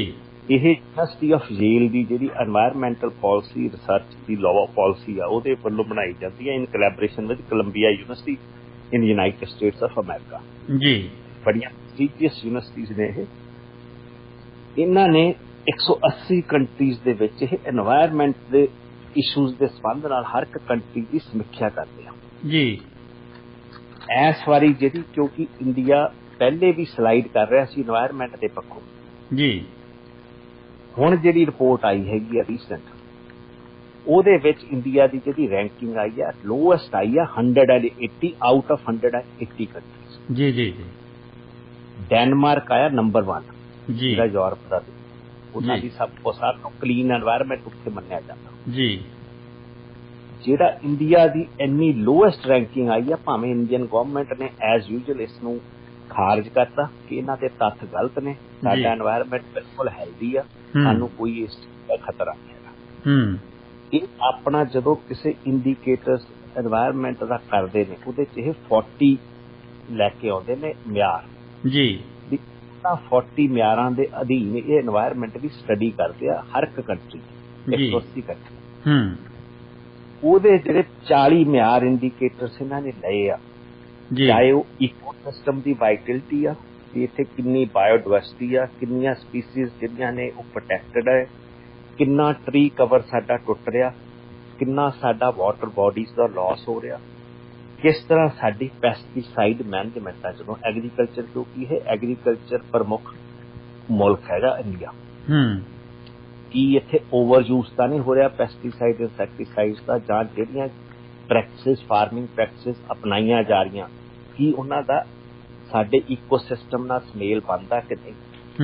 ਇਸੇ ਤਰ੍ਹਾਂ ਉਹ এনवायरमेंट ਦੀ ਹੈਲਥ ਚੈੱਕ ਕਰਦੇ ਆ ਕਿ ਕਿੰਨਾ ਹੈਲਦੀ এনवायरमेंट। ਉਹਦੇ ਤੁਹਾਡੀ ਏਅਰ ਕੁਆਲਿਟੀ ਆਉਂਦੀ ਆ, ਤੁਹਾਡੇ ਸੋਲਿਡ ਜਿਹੜੇ ਫਿਊਲਸ ਨੇ ਉਹਨਾਂ ਦੀ ਕਿਵੇਂ ਮੈਨੇਜਮੈਂਟ ਆ, ਤੁਹਾਡਾ ਸੈਨੀਟੇਸ਼ਨ ਦੀ ਕੀ ਮੈਨੇਜਮੈਂਟ ਨੇ, ਤੁਹਾਡੀ ਡਰਿੰਕਿੰਗ ਵਾਟਰਸ ਦੀ ਕੀ ਮੈਨੇਜਮੈਂਟ ਜੀ। ਕਿਉਂਕਿ ਪਿਛਲੇ ਲੰਮੇ ਸਮੇਂ ਤੋਂ ਆਪਾਂ ਦੇਖ ਰਹੇ ਹਾਂ ਕਿ ਜਿਹੜੀ ਇੰਡੀਅਨ ਫਾਰਮਿੰਗ ਨੂੰ ਸਸਟੇਨ ਕਰਨ ਲਈ ਜੀ ਜਿਹੜਾ ਗਰਾਊਂਡ ਵਾਟਰ ਹੈਗਾ, ਜਿਹੜਾ ਫਰੈਸ਼ ਵਾਟਰ ਆ ਜੀ, ਉਹ ਮਤਲਬ ਕਿ 60% ਪਲੱਸ ਉਹ ਪਾਣੀ ਵਰਤਿਆ ਜਾ ਰਿਹਾ ਜੀ, ਰੈਦਰ ਦੈਨ ਕਿ ਜਿਹੜਾ ਰਿਵਰ ਵਾਟਰਸ ਨੇ ਜਾਂ ਹੋਰ ਕਨਾਲ ਦਾ ਸਿਸਟਮ ਆ ਉਹਦਾ ਉਪਯੋਗ ਨਹੀਂ ਹੋ ਰਿਹਾ ਜਿਹਦਾ ਕਿ ਹੋਣਾ ਚਾਹੀਦਾ। ਇਹਦੇ ਵਿੱਚ ਇਹ ਵੀ ਆ ਵੀ ਕਿੰਨਾ ਜਿਹੜਾ ਇਸ ਐਕਸੈਸਿਵ ਯੂਜ਼ ਆਫ ਪੈਸਟੀਸਾਈਡ ਇਨਸੈਕਟੀਸਾਈਡਸ ਨਾਲ ਹੋਰ ਜਿਹੜੇ ਇੰਡਸਟਰੀਅਲ ਵੇਸਟ ਨੇ ਉਹਨਾਂ ਨਾਲ ਜਿਹੜਾ ਗਰਾਊਂਡ ਲੈਵਲ ਦੇ ਵਿੱਚ ਧਰਤੀ ਹੈਗੀ ਉਹ ਜ਼ਹਿਰੀ ਹੁੰਦੀ ਜਾ ਰਹੀ ਹੈ ਜੀ। ਇਹਦਾ ਦਿਖਾਂਤ ਪੰਜਾਬ ਬਹੁਤ ਵੱਡੀ ਪੱਧਰ ਤੇ ਚੱਲ ਰਿਹਾ ਜੀ। ਇਸੇ ਤਰ੍ਹਾਂ ਉਹਨਾਂ ਦੀਆਂ ਕਲਾਈਮੇਟ ਪਾਲਿਸੀਜ਼ ਚੈੱਕ ਕੀਤੀਆਂ ਜਾਂਦੀਆਂ ਵੀ ਉਹ ਗਵਰਨਮੈਂਟ ਦੀਆਂ ਕਲਾਈਮੇਟ ਪ੍ਰਤੀ ਕੀ ਪਾਲਿਸੀਜ਼ ਨੇ ਜੀ। ਕੀ ਉਹ ਕਾਰਬਨ ਡਾਈਆਕਸਾਈਡ ਦੀ ਜਿਹੜੀ ਗਰੋਥ ਰੇਟ ਆ ਉਹ ਰੋਕ ਰਹੇ ਆ, ਕੀ ਉਹ ਜਿਹੜੀ ਬਲੈਕ ਕਾਰਬਨ ਜਿਹੜੀ ਨਿਕਲ ਰਹੀ ਆ ਉਹਦਾ ਗਰੋਥ ਰੇਟ ਕੰਟਰੋਲ ਕਰ ਰਹੇ ਆ, ਕਿੰਨੀਆਂ ਜਿਹੜੀਆਂ ਗ੍ਰੀਨ ਹਾਊਸਿਸ ਗੈਸ ਦੀਆਂ ਐਮਿਸ਼ਨਸ ਨੇ ਜੀ ਉਹਨਾਂ ਬਾਰੇ ਇਹਨਾਂ ਦੀ ਕੀ ਪਾਲਿਸੀਜ਼ ਨੇ ਜੀ। ਉਹਨਾਂ ਨੇ ਇੱਕ ਇੱਕ ਚੀਜ਼ ਨੂੰ 40 ਇੰਡੀਕੇਟਰਸ ਨੂੰ ਉਹ ਸਟੱਡੀ ਕਰਦੇ ਨੇ, ਫਿਰ ਉਹਦਾ ਐਨਾਲਿਸਿਸ ਕਰਦੇ ਨੇ, state every country to country measure ਕਰਦੇ ਨੇ ਜੀ। ਪਰ ਇਸ ਤੇ ਜਿਹੜੀ ਇੰਡੀਆ ਦੀ ਪਰਫਾਰਮੈਂਸ ਇੰਡੈਕਸ ਆਇਆ এনवायरमेंट ਦਾ ਉਹ ਈਵਨ ਪਾਕਿਸਤਾਨ ਤੋਂ ਵੀ ਪਛੜ ਗਿਆ ਜੀ। ਮਿਆਂਮਾਰ ਜਿਹਨੂੰ ਬਰਮਾ ਕਹਿੰਦੇ ਉੱਥੋਂ ਪਛੜ ਗਿਆ, ਜਿਹੜੇ ਕਿ ਅੰਡਰ ਡਿਵੈਲਪ ਬੰਗਲਾਦੇਸ਼ ਵਰਗੇ ਕੰਟਰੀਜ਼ ਆ ਉਹਨਾਂ ਤੋਂ ਵੀ ਪਿੱਛੇ ਹਟ ਗਿਆ ਜੀ। ਜਦੋਂ 2 ਸਾਲ ਪਹਿਲੇ ਰਿਪੋਰਟ ਆਈ ਸੀ ਉਦੋਂ ਇੰਡੀਆ ਦਾ 168th ਰੈਂਕ ਸੀਗਾ ਜੀ, ਇਹ 12 ਪੁਆਇੰਟ ਸਲਾਈਡ ਕਰ ਗਿਆ ਜੀ। ਤੇ ਹਜੇ ਵੀ ਕੋਈ ਆਪਾਂ ਨੂੰ ਲੱਗ ਨਹੀਂ ਰਿਹਾ ਕਿ ਇਹਦੇ ਵਿੱਚ ਕੋਈ ਇਹਨਾਂ ਨੇ ਕੋਈ ਕਰੈਕਟਿਵ ਮੈਜਰਸ ਲਏ ਨੇ ਅਦਰ ਦੈਨ ਕਿ ਇਹ ਰਿਜੈਕਟ ਕਰਤੀ ਇਹਨਾਂ ਨੇ ਰਿਪੋਰਟ ਕਿ ਨਹੀਂ ਇਹ ਰਿਪੋਰਟ ਗਲਤ ਆ। ਇਹਨਾਂ ਨੇ ਆਪਣੇ ਐਕਸਪਰਟ ਦਾ ਓਪੀਨੀਅਨ ਲਿਆਂਦਾ, ਅਖਬਾਰਾਂ 'ਚ ਛਪਾਇਆ, ਓਪੀਨੀਅਨ ਦਿੱਤੇ ਨੇ ਕਿ ਜਿਹੜੀ ਯੇਲ ਯੂਨੀਵਰਸਿਟੀ ਤੇ ਕੋਲੰਬੀਆ ਯੂਨੀਵਰਸਿਟੀ ਨੇ ਰਿਪੋਰਟ ਦਿੱਤੀ ਆ ਉਹ ਸਸਟੇਨੇਬਲ ਨਹੀਂ ਹੈਗੀ and it's not based on factual statements ਜੀ। ਜਿਹੜੀ ਇੰਡੀਆ ਦੀ ਵੈਸੇ ਵੀ ਇੰਡੀਆ ਸਾਰਾ ਜਿਹੜੀ ਵਾਟਰ ਅਵੇਲੇਬਿਲਿਟੀ ਆ ਪਿਛਲੇ 75 ਸਾਲਾਂ ਦੇ ਵਿੱਚ ਇਹਦੇ ਵਿੱਚ 75% ਗਿਰਾਵਟ ਆਈ ਆ ਜੀ। ਜਿਹੜਾ ਕਿ ਪਹਿਲੇ ਹੁੰਦਾ ਸੀਗਾ ਜਿਹੜੀ ਪਰ ਕੈਪੀਟਾ ਅਵੇਲੇਬਿਲਿਟੀ ਸੀਗੀ ਪਹਿਲੇ ਪਾਣੀ ਜੀ ਉਹ ਅਰਾਊਂਡ ਸੀ 6000 ਕਿਊਬਿਕ ਮੀਟਰਸ ਜੀ। ਹਰ ਇੱਕ ਨੂੰ ਕਿੰਨਾ ਪਾਣੀ ਅਵੇਲੇਬਲ ਸੀਗਾ ਉਹ ਘਟ ਕੇ ਸਾਰਾ ਰਹਿ ਗਿਆ 1.4 ਕਿਊਬਿਕ ਮੀਟਰਸ ਜੀ। ਜਿਹੜੀਆਂ ਵਾਟਰ ਬੋਡੀਜ਼ ਦਾ ਜਿਹੜੀਆਂ ਵਾਟਰ ਹਾਰਵੈਸਟਿੰਗ ਦੀ ਸਕੀਮਸ ਸੀਗੀਆਂ ਜਿਹੜੀਆਂ ਆਪਣੇ ਛੱਪੜ ਹੁੰਦੇ ਸੀ ਜਿੱਥੇ ਪਾਣੀ ਇਕੱਠਾ ਕੀਤਾ ਜਾਂਦਾ ਸੀ ਜੀ ਜੀ ਉਹ ਸਾਰੀਆਂ ਚੀਜ਼ਾਂ ਦੀ ਜਿਹੜੀ ਹੈਗੀ ਆ ਉਹਨਾਂ ਤੇ ਐਨਕਰੋਚਮੈਂਟਸ ਹੋ ਚੁੱਕੀ ਆ। ਆਲਮੋਸਟ ਮੋਰ ਦੈਨ 2% ਜਿਹੜਾ ਏਰੀਆ ਉਹ ਤਾਂ ਐਨਕਰੋਚ ਹੀ ਹੋ ਚੁੱਕਿਆ, ਕੁਛ ਬਿਲਕੁਲ ਸੁੱਕ ਚੁੱਕੇ ਨੇ जी क्योंकि उन्हां मैनेजमेंट ਵੱਲ कोई ध्यान नहीं दिता गया। जी ਜਿਹੜੀਆਂ ਪ੍ਰਾਇੋਰਟੀਜ਼ এনवायरमेंट ਪੱਖੀ ਹੋਣੀਆਂ ਚਾਹੀਦੀਆਂ ਸੀ, ਪਰ এনवायरमेंट ਇੱਕ ਤਰ੍ਹਾਂ ਦਾ ਨੈਚੁਰਲ ਹੈਗੀ ਚੀਜ਼ जी ਕਿਉਂਕਿ ਇਹਦੇ ਨਾਲ ਹਿਊਮਨ ਲਾਈਫ ਡੂ ਮੈਟਰ। बिल्कुल बिल्कुल सीधे रूप से जुड़ी ਤੇ हुई है ये। जी ਹਾਂ, ਦੁਨੀਆ 'ਚ ਵੀ ਇਸ ਚੀਜ਼ ਦਾ ਬਹੁਤ ਕਦਰ ਅੱਜ ਕੱਲ੍ਹ ਜਤਾਈ ਜਾਏਗੀ। बिल्कुल ਈਵਨ ਜਿਹੜੀਆਂ ਇਕਨੋਮਿਕ ਫੋਰਮਸ ਵੀ ਨੇ ਵਰਲਡ ਦੀਆਂ, ਉਹਨਾਂ ਨੇ ਵੀ এনवायरमेंट ਸਸਟੇਨੇਬਿਲਿਟੀ ਨੂੰ ਬਹੁਤ ਪ੍ਰਮੁੱਖਤਾ ਦਿੱਤੀ ਆ, जी जी जी ਬਹੁਤ ਪ੍ਰਮੁੱਖਤਾ। ਇਹ ਚੀਜ਼ ਆਪਾਂ ਨੂੰ ਤਾਂ ਚਿੰਤਾ ਦਾ ਵਿਸ਼ਾ ਹੈਗੀ ਆ ਕਿ ਆਪਣੇ ਪੰਜਾਬ ਵਿੱਚ এনवायरमेंट ਦਾ ਬਹੁਤ ਵੱਡਾ ਇਸ਼ੂ ਆ। ਬਿਲਕੁਲ ਬਿਲਕੁਲ ਕੈਨੇਡਾ ਦੇ ਵਿੱਚ ਔਰ- ਅਸੀਂ ਮਹਿਸੂਸ ਕਰਦੇ ਹਾਂ ਜੀ, ਕੈਨੇਡਾ ਦੇ ਵਿੱਚ ਇੰਨਾ ਵਧੀਆ ਵਾਤਾਵਰਨ ਹੈ ਔਰ ਇਸ ਦੇ ਬਾਵਜੂਦ ਵੀ ਸਰਕਾਰ ਜਿਹੜੀ ਹੈ ਕੋਈ ਅਜਿਹਾ ਕਦਮ ਨਹੀਂ ਚੁੱਕਣ ਦਿੰਦੀ ਜਿਹੜੀ এনवायरमेंट ਦੇ ਵਿੱਚ ਛੇੜਛਾੜ ਕਰ ਸਕਦਾ ਹੋਵੇ। ਤੇ ਲੇਕਿਨ ਸਾਡੇ ਤਾਂ ਪੰਜਾਬ ਦੇ ਵਿੱਚ ਜਾਂ ਕਰ ਲਓ ਜਾਂ ਹਿੰਦੁਸਤਾਨ ਦੇ ਵਿੱਚ ਵੀ ਕਰ ਲਓ, ਕਿਤੇ ਕੋਈ ਇਸ ਤਰ੍ਹਾਂ ਦਾ ਹੈ ਹੀ ਨਹੀਂਗਾ ਸਰਕਾਰੀ ਡੰਡਾ ਜਿਹੜਾ ਕਿਸੇ ਚੀਜ਼ ਨੂੰ ਰੋਕ ਸਕੇ। ਈਵਨ ਕਿ ਚਾਹੇ ਫੈਕਟਰੀਆਂ ਦਾ ਧੂੰਆਂ ਲਾ ਲਓ ਜਾਂ ਪਾਣੀਆਂ ਦੇ ਵਿੱਚ ਜ਼ਹਿਰ ਸੁੱਟਣ ਦਾ ਮਸਲਾ ਲਾ ਲਓ, ਬੜੇ ਤਰ੍ਹਾਂ ਦੇ ਮਸਲੇ ਨੇ ਜਿਹੜੇ ਇਸ ਤਰ੍ਹਾਂ ਦੇ ਜਿਹੜੇ ਸਾਨੂੰ ਦਰਪੇਸ਼ ਨੇ ਔਰ ਕੋਈ ਕਿਸੇ ਦਾ ਧਿਆਨ ਨਹੀਂ ਹੈ ਜੀ। ਮਤਲਬ ਕਿ ਜਿਹੜਾ ਪੰਜਾਬ ਵਿੱਚ ਹੈ ਨਾ ਇਸ਼ੂ ਜੀ। ਬਹੁਤ ਸੀਰੀਅਸ ਰੂਪ ਅਖਤਿਆਰ ਕਰ ਗਿਆ। ਹੂੰ ਸਰਟਨ ਡਿਸਟ੍ਰਿਕਟਸ ਜਿਹੜੇ ਪੰਜਾਬ ਦੇ ਨੇ, ਖਾਸ ਕਰਕੇ ਵੈਸਟਰਨ ਡਿਸਟ੍ਰਿਕਟਸ ਨੇ, ਸਾਊਥ ਵੈਸਟ ਹੂੰ ਮਾਲਵੇ ਬੈਲਟ ਆ, ਜੀ ਉਹ ਜਿਹੜੀ ਉੱਥੇ ਇੰਨੀ ਗਿਰਾਵਟ ਆ ਗਈ ਪਾਣੀ 'ਚ ਕਿ ਇੱਥੇ ਕਦੀ ਵਾਟਰ ਟੈਂਕਰਸ ਦਿਖਦੇ ਨਹੀਂ ਸੀ ਹੁੰਦੇ ਕਿ ਲੋਕਾਂ ਨੂੰ ਆਪਣੇ ਪੀਣ ਲਈ ਪਾਣੀ ਜਿਹੜਾ ਉਹ ਵਾਟਰ ਟੈਂਕਰਸ ਨਹੀਂ ਲੈਣਾ ਪਊਗਾ, ਖਰੀਦਣਾ ਪਊਗਾ ਮੁੱਲ। ਬਿਲਕੁਲ ਬਿਲਕੁਲ ਪਰ ਓਵਰ ਦਾ ਈਅਰਸ ਸਿੰਸ ਗ੍ਰੀਨ ਰੈਵੋਲੂਸ਼ਨ ਜਦੋਂ ਲਿਆਂਦਾ, ਉਦੋਂ ਜਿਵੇਂ ਵੱਲਭ ਭਾਈ ਪਟੇਲ ਨੇ ਉਦੋਂ ਕਿਹਾ ਸੀ ਵੀ ਅਸੀਂ ਜੋ ਸਾਨੂੰ ਕਰਨਾ ਚਾਹੀਦਾ ਸੀ ਪੰਜਾਬ ਲਈ ਅਸੀਂ ਨਹੀਂ ਕਰ ਸਕੇ। ਜੀ ਇਹ ਜਿਹੜੇ ਪੈਰਾਮੀਟਰਸ ਉਹਨਾਂ ਨੇ ਇਸੇ ਤਰ੍ਹਾਂ ਦਵਾਈ ਦਿੱਤੀ ਸੀ ਕਿ ਭੁੱਖਮਾਰੀ ਪਈ ਹੋਈ ਆ ਭਾਰਤ ਵਿੱਚ, ਹੁਣ ਪੰਜਾਬ ਦਾ ਕਿਸਾਨ ਉੱਠੋ, ਸਾਡਾ ਢਿੱਡ ਭਰੋ। ਜੀ ਉਹਨਾਂ ਨੇ ਭਾਰਤ ਦਾ ਤਾਂ ਢਿੱਡ ਭਰਤਾ, ਹੂੰ ਪਰ ਆਪ ਦਾ ਢਿੱਡ ਜਮਾ ਨੰਗਾ ਹੋ ਗਿਆ, ਖਾਲੀ ਹੋ ਗਿਆ। ਜੀ ਖਾਲੀ ਤਾਂ ਹੋ ਗਿਆ ਕਿ ਸਾਡੇ ਪਾਣੀ ਸੁੱਕ ਗਏ। ਜੀ ਹੁਣ ਜਿਹੜੇ এনवायरमेंटल ਐਕਸਪਰਟਸ ਨੇ ਉਹ ਇੱਥੋਂ ਤੱਕ ਪ੍ਰੈਡਿਕਸ਼ਨਸ ਕਰ ਰਹੇ ਨੇ ਕਿ ਇਨ ਦਾ ਕਮਿੰਗ 20 ਇਅਰਸ ਜੀ ਪੰਜਾਬ ਸਰਟਨ ਏਰੀਆਸ ਜਿਹੜੇ ਨੇ ਸਦਰਨ ਵੈਸਟ ਪਾਰਟ ਦੇ ਵਿਲ ਟਰਨ ਇਨਟੂ ਡੈਜ਼ਰਟਸ। ਹੂੰ ਜਿਹੜਾ ਕਿ ਬੁੱਢਾ ਨਾਲਾ, ਇੱਥੇ ਬੁੱਢਾ ਦਰਿਆ ਹੁੰਦਾ ਸੀ, ਹੁਣ ਉਹ ਨਾਲਾ ਕਹਿੰਦੇ ਆ। ਜੀ ਜੀ ਉਹ ਮੇਰੇ ਆਪ ਦੇ ਦੇਖਣ ਵੇਲੇ ਬੜਾ ਵਧੀਆ ਸਾਫ਼ ਸੁਥਰਾ ਪਾਣੀ ਹੁੰਦਾ ਸੀ, ਮੱਛੀਆਂ ਹੁੰਦੀਆਂ ਸੀ, ਉਹਦੇ 'ਚ ਨੈਚੁਰਲ ਹੈਬਿਟੈਟ ਹੁੰਦੀ ਸੀਗੀ, ਜਿਹਦੇ ਹੁਣ ਤੁਸੀਂ 100 200 ਮੀਟਰ ਕੀ ਅੱਧੇ ਕਿਲੋਮੀਟਰ ਦੇ ਨੇੜੇ ਨਹੀਂ ਜਾ ਸਕਦੇ, ਇੰਨੀ ਬਦਬੂ ਆਉਂਦੀ। ਕਾਲਾ ਪਾਣੀ ਆ, ਉਹੀ ਪਾਣੀ ਜਾ ਸਤਲੁਜ ਬਿਆਸ 'ਚ ਰਲਦਾ। ਉੱਥੋਂ ਇਹਨਾਂ ਨੇ ਫੀਡਰਸ ਕੱਢੀਆਂ ਹੋਈਆਂ, ਰਾਜਸਥਾਨ ਫੀਡਰਸ। ਹੁਣ ਰਾਜਸਥਾਨ ਗਵਰਨਮੈਂਟ ਬਾਰ-ਬਾਰ ਇਹ ਕਹਿ ਰਹੀ ਆ ਕਿ ਜਿਹੜਾ ਪਾਣੀ ਤੁਸੀਂ ਪੰਜਾਬ ਸਾਨੂੰ ਦੇ ਰਿਹਾ, ਇਹ ਸਾਡੇ ਨੂੰ ਬਿਮਾਰੀਆਂ ਫੈਲਾ ਰਿਹਾ। ਹੁਣ 1.5 ਮਹੀਨੇ ਤੋਂ ਨਹਿਰਾਂ ਸੁੱਕੀਆਂ ਪਈਆਂ ਨੇ, ਇਹਨਾਂ ਕੋਲ ਵਾਟਰ ਮੈਨੇਜਮੈਂਟ ਹੋ ਨਹੀਂ ਰਹੀ ਗਵਰਨਮੈਂਟ ਕੋਲੋਂ, ਨਾ ਕੋਈ ਪਾਲਿਸੀ ਸਾਹਮਣੇ ਆ ਰਹੀ ਆ। ਭਾਵੇਂ ਇਹਨਾਂ ਨੇ ਸੀਚੇਆਲ ਵਰਗਾ এনवायरमेंटल ਜਿਹੜਾ ਕਹਿੰਦਾ ਕਿ ਮੈਂ এনवायरमेंटलिस्ट ਹੈਗਾ, ਉਹ ਇਹਨਾਂ ਨੇ ਆਪਣਾ ਰਾਜ ਸਭਾ MP ਬਣਾਇਆ, ਪਰ ਉਹਦਾ ਵੀ ਇਸ ਜਿਹੜਾ ਹੁਣ এনवायरमेंट ਪਰਫਾਰਮੈਂਸ ਇੰਡੈਕਸ ਆਇਆ, ਇਹਦੇ ਬਾਰੇ ਉਹਦਾ ਕੋਈ ਪਬਲਿਕ ਸਟੇਟਮੈਂਟ ਨਹੀਂ ਆਈ। ਬਿਲਕੁਲ ਇੱਥੇ ਜਿਹੜਾ ਫੋਰੈਸਟ ਮਿਨਿਸਟਰ ਰਿਹਾ ਪਿਛਲੀ ਸਰਕਾਰ 'ਚ, ਉਹ ਇਸ ਟਾਈਮ ਤੇ ਜੇਲ੍ਹ 'ਚ ਬੰਦਾ ਕਿ ਉਹਨੇ ਦਰਖਤ ਕੱਟ ਕੇ ਵੇਚਤੇ, ਉਹਨਾਂ 'ਚੋਂ ਪੈਸੇ ਖਾ ਗਏ। ਸਾਰਾ ਫੋਰੈਸਟ ਡਿਪਾਰਟਮੈਂਟ ਅੰਡਰ ਕੁਐਸਚਨ ਆ ਜੀ। ਇਹਨਾਂ ਨੇ ਲੱਖਾਂ ਕਰੋੜਾਂ 'ਚ ਦਰਖਤ ਕੱਟੇ ਨੇ ਬੇਲੋੜੇ, ਨਵੇਂ ਲਾਏ ਨਹੀਂ ਜੀ। ਉਸ ਚੀਜ਼ ਨੇ ਸਾਡਾ ਫੋਰੈਸਟ ਕਵਰ ਚੱਕਦਾ। ਜੀ ਜੀ ਹੁਣ ਜਿਹੜਾ ਕਿ ਕਿਸੇ ਟਾਈਮ ਤੇ 30% ਦੇ ਕਰੀਬ ਫੋਰੈਸਟ ਕਵਰ ਸੀਗਾ ਪੰਜਾਬ 'ਚ ਜੀ, ਉਹ ਹੁਣ ਘੱਟ ਕੇ 3.6% ਰਹਿ ਗਿਆ ਜੀ। ਤੇ ਇਹ ਕੰਟੀਨਿਊਸਲੀ ਡਿਪਲੀਟ ਹੋ ਰਿਹਾ। ਪਰ ਇਹਦੇ ਵਿੱਚ ਕੁਝ ਚੰਗੀਆਂ ਸੰਸਥਾਵਾਂ ਤੁਹਾਡੀਆਂ ਵੈਸਟਰਨ ਬੇਸਡ, ਅਮਰੀਕਨ ਬੇਸਡ ਇਕੋ-6 ਨਾਂ ਦੀ ਇੱਕ এনवायरमेंट ਫਰੈਂਡਲੀ ਸੰਸਥਾ ਹੈਗੀ ਆ। ਉਹਨਾਂ ਨੇ ਕੁਝ ਪਿਛਲੇ ਸਾਲਾਂ ਵਿੱਚ ਉਹਨਾਂ ਨੇ ਕਾਫੀ ਹੱਦ ਤੱਕ ਇੱਥੇ ਲੱਖਾਂ ਦੀ ਅੰਦਾਜ਼ ਵਿੱਚ ਦਰਖਤ ਲਾਏ ਨੇ, ਫੋਰੈਸਟ ਕ੍ਰੀਏਟ ਕੀਤੇ ਨੇ, ਜਿਹੜਾ ਫੋਰੈਸਟ ਏਰੀਆ ਦਾ। ਕਿਉਂਕਿ ਗਵਰਨਮੈਂਟਸ ਨੇ ਤਾਂ ਇਦਾਂ ਦੀਆਂ ਗਵਰਨਮੈਂਟਸ ਪੰਜਾਬ ਨੂੰ ਮਿਲੀਆਂ ਜਿਨ੍ਹਾਂ ਦੇ ਤਿਲਾਂ 'ਚ ਤੇਲ ਹੀ ਨਹੀਂ ਸੀ ਪੰਜਾਬ ਪ੍ਰਤੀ। ਜੀ ਜੀ ਜੀ। ਉਹਨਾਂ ਦਾ ਸਿਰਫ ਈਂਧਨ ਜਾਂ ਜਿਹੜਾ ਤੇਲ ਸੀਗਾ ਉਹ ਸਿਰਫ ਆਪਣੇ ਘਰ ਭਰਨ ਤੱਕ ਲੱਗਿਆ। ਆਈ ਹੋਪ ਕਿ ਜਿਹੜੀ ਪ੍ਰੈਜ਼ੈਂਟ ਗਵਰਨਮੈਂਟ ਆਈ ਆ, ਇਹ ਕੋਈ ਆਪਣਾ এনवायरमेंट ਫਰੈਂਡਲੀ ਪਾਲਿਸੀ ਲੈ ਕੇ ਆਊਗੀ ਤਾਂ ਕਿ ਜਿਹੜਾ ਪੰਜਾਬ ਨੂੰ ਮੁੜ ਤੋਂ ਦੁਬਾਰਾ ਹਰਿਆ ਭਰਿਆ ਕੀਤਾ ਜਾਵੇ। ਮੈਂ ਤਾਂ ਇਹੀ ਕਹਿ ਸਕਦਾ ਕਿ ਆਸ ਉਮੀਦ ਦੀ ਉਮਰ ਗੁਜ਼ਾਰੀ। ਮੈਂ ਸੋਚਦਾ ਕਿ ਪੰਜਾਬ ਦੀ ਆਸ ਟੁੱਟਣੀ ਚਾਹੀਦੀ, ਉਮੀਦਾਂ ਬਣੀਆਂ ਰਹਿਣੀਆਂ ਚਾਹੀਦੀਆਂ। ਸਾਡਾ ਹਰਿਆ ਭਰਿਆ ਜਿਹੜਾ ਕਲਚਰ ਆ ਉਹਦੇ ਨਾਲ ਹੀ ਸਾਡਾ ਪੰਜਾਬ ਸਸਟੇਨ ਹੋਊਗਾ। ਨਹੀਂ, I think you will lose the face of Punjab. ਜੀ ਜੀ ਬਿਲਕੁਲ, ਕਿਉਂਕਿ ਜਿਸ ਤਰ੍ਹਾਂ ਪੈਰਾਮੀਟਰ ਸਾਹਮਣੇ ਆ ਰਹੇ ਨੇ, ਜਿਸ ਤਰ੍ਹਾਂ ਦਾ ਇੱਥੇ ਵਿਉਂਤਬੰਦੀ ਇਹਨਾਂ ਨੇ ਵਾਟਰ ਮੈਨੇਜਮੈਂਟ ਦੀ ਕੀਤੀ ਆ, that is not environment friendly. ਇਹਨਾਂ ਨੂੰ ਵਾਟਰ ਬੋਡੀਜ਼ ਦੁਆਰਾ ਕ੍ਰੀਏਟ ਕਰਨੀਆਂ ਚਾਹੀਦੀਆਂ ਸੀ।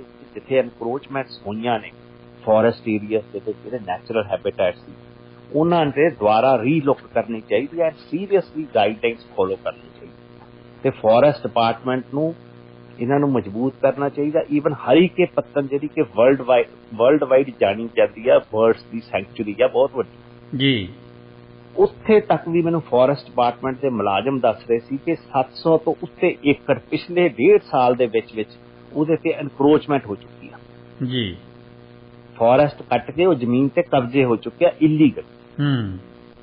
ਕਿਉਂਕਿ ਅੱਜ ਕੱਲ੍ਹ ਇਹਨਾਂ ਨੇ ਮੁਹਿੰਮ ਵੀ ਭਗਵੰਤ ਮਾਨ ਦੀ ਗਵਰਨਮੈਂਟ ਨੇ ਚਲਾਈ ਹੈ ਕਿ ਅਸੀਂ ਐਨਕਰੋਚਮੈਂਟਸ ਜਿਹੜੀਆਂ ਇੱਦਾਂ ਦੀਆਂ ਸਰਕਾਰੀ ਜ਼ਮੀਨਾਂ ਨੇ ਉਹ ਖਾਲੀ ਕਰਾਉਣੀਆਂ ਜੀ। ਮੇਰਾ ਖਿਆਲ ਪਹਿਲੇ ਇਹਨਾਂ ਨੂੰ ਇਹ ਵੈਟਲੈਂਡ ਏਰੀਏ ਵੱਲ ਜ਼ਿਆਦਾ ਤਵੱਜੋ ਦੇਣੀ ਚਾਹੀਦੀ। ਬਿਲਕੁਲ, ਇਹ ਪਿਛਲੇ 1.5 ਸਾਲ ਦੀ ਫਿਗਰ ਆ। ਜੇ ਪਿੱਛੇ ਨੂੰ ਜਾਵਾਂਗੇ ਤਾਂ ਇਹ ਫਿਗਰ ਹੋਰ ਵੀ ਇਦੋਂ ਵੱਡੀ ਹੋਊਗੀ। ਬਿਲਕੁਲ।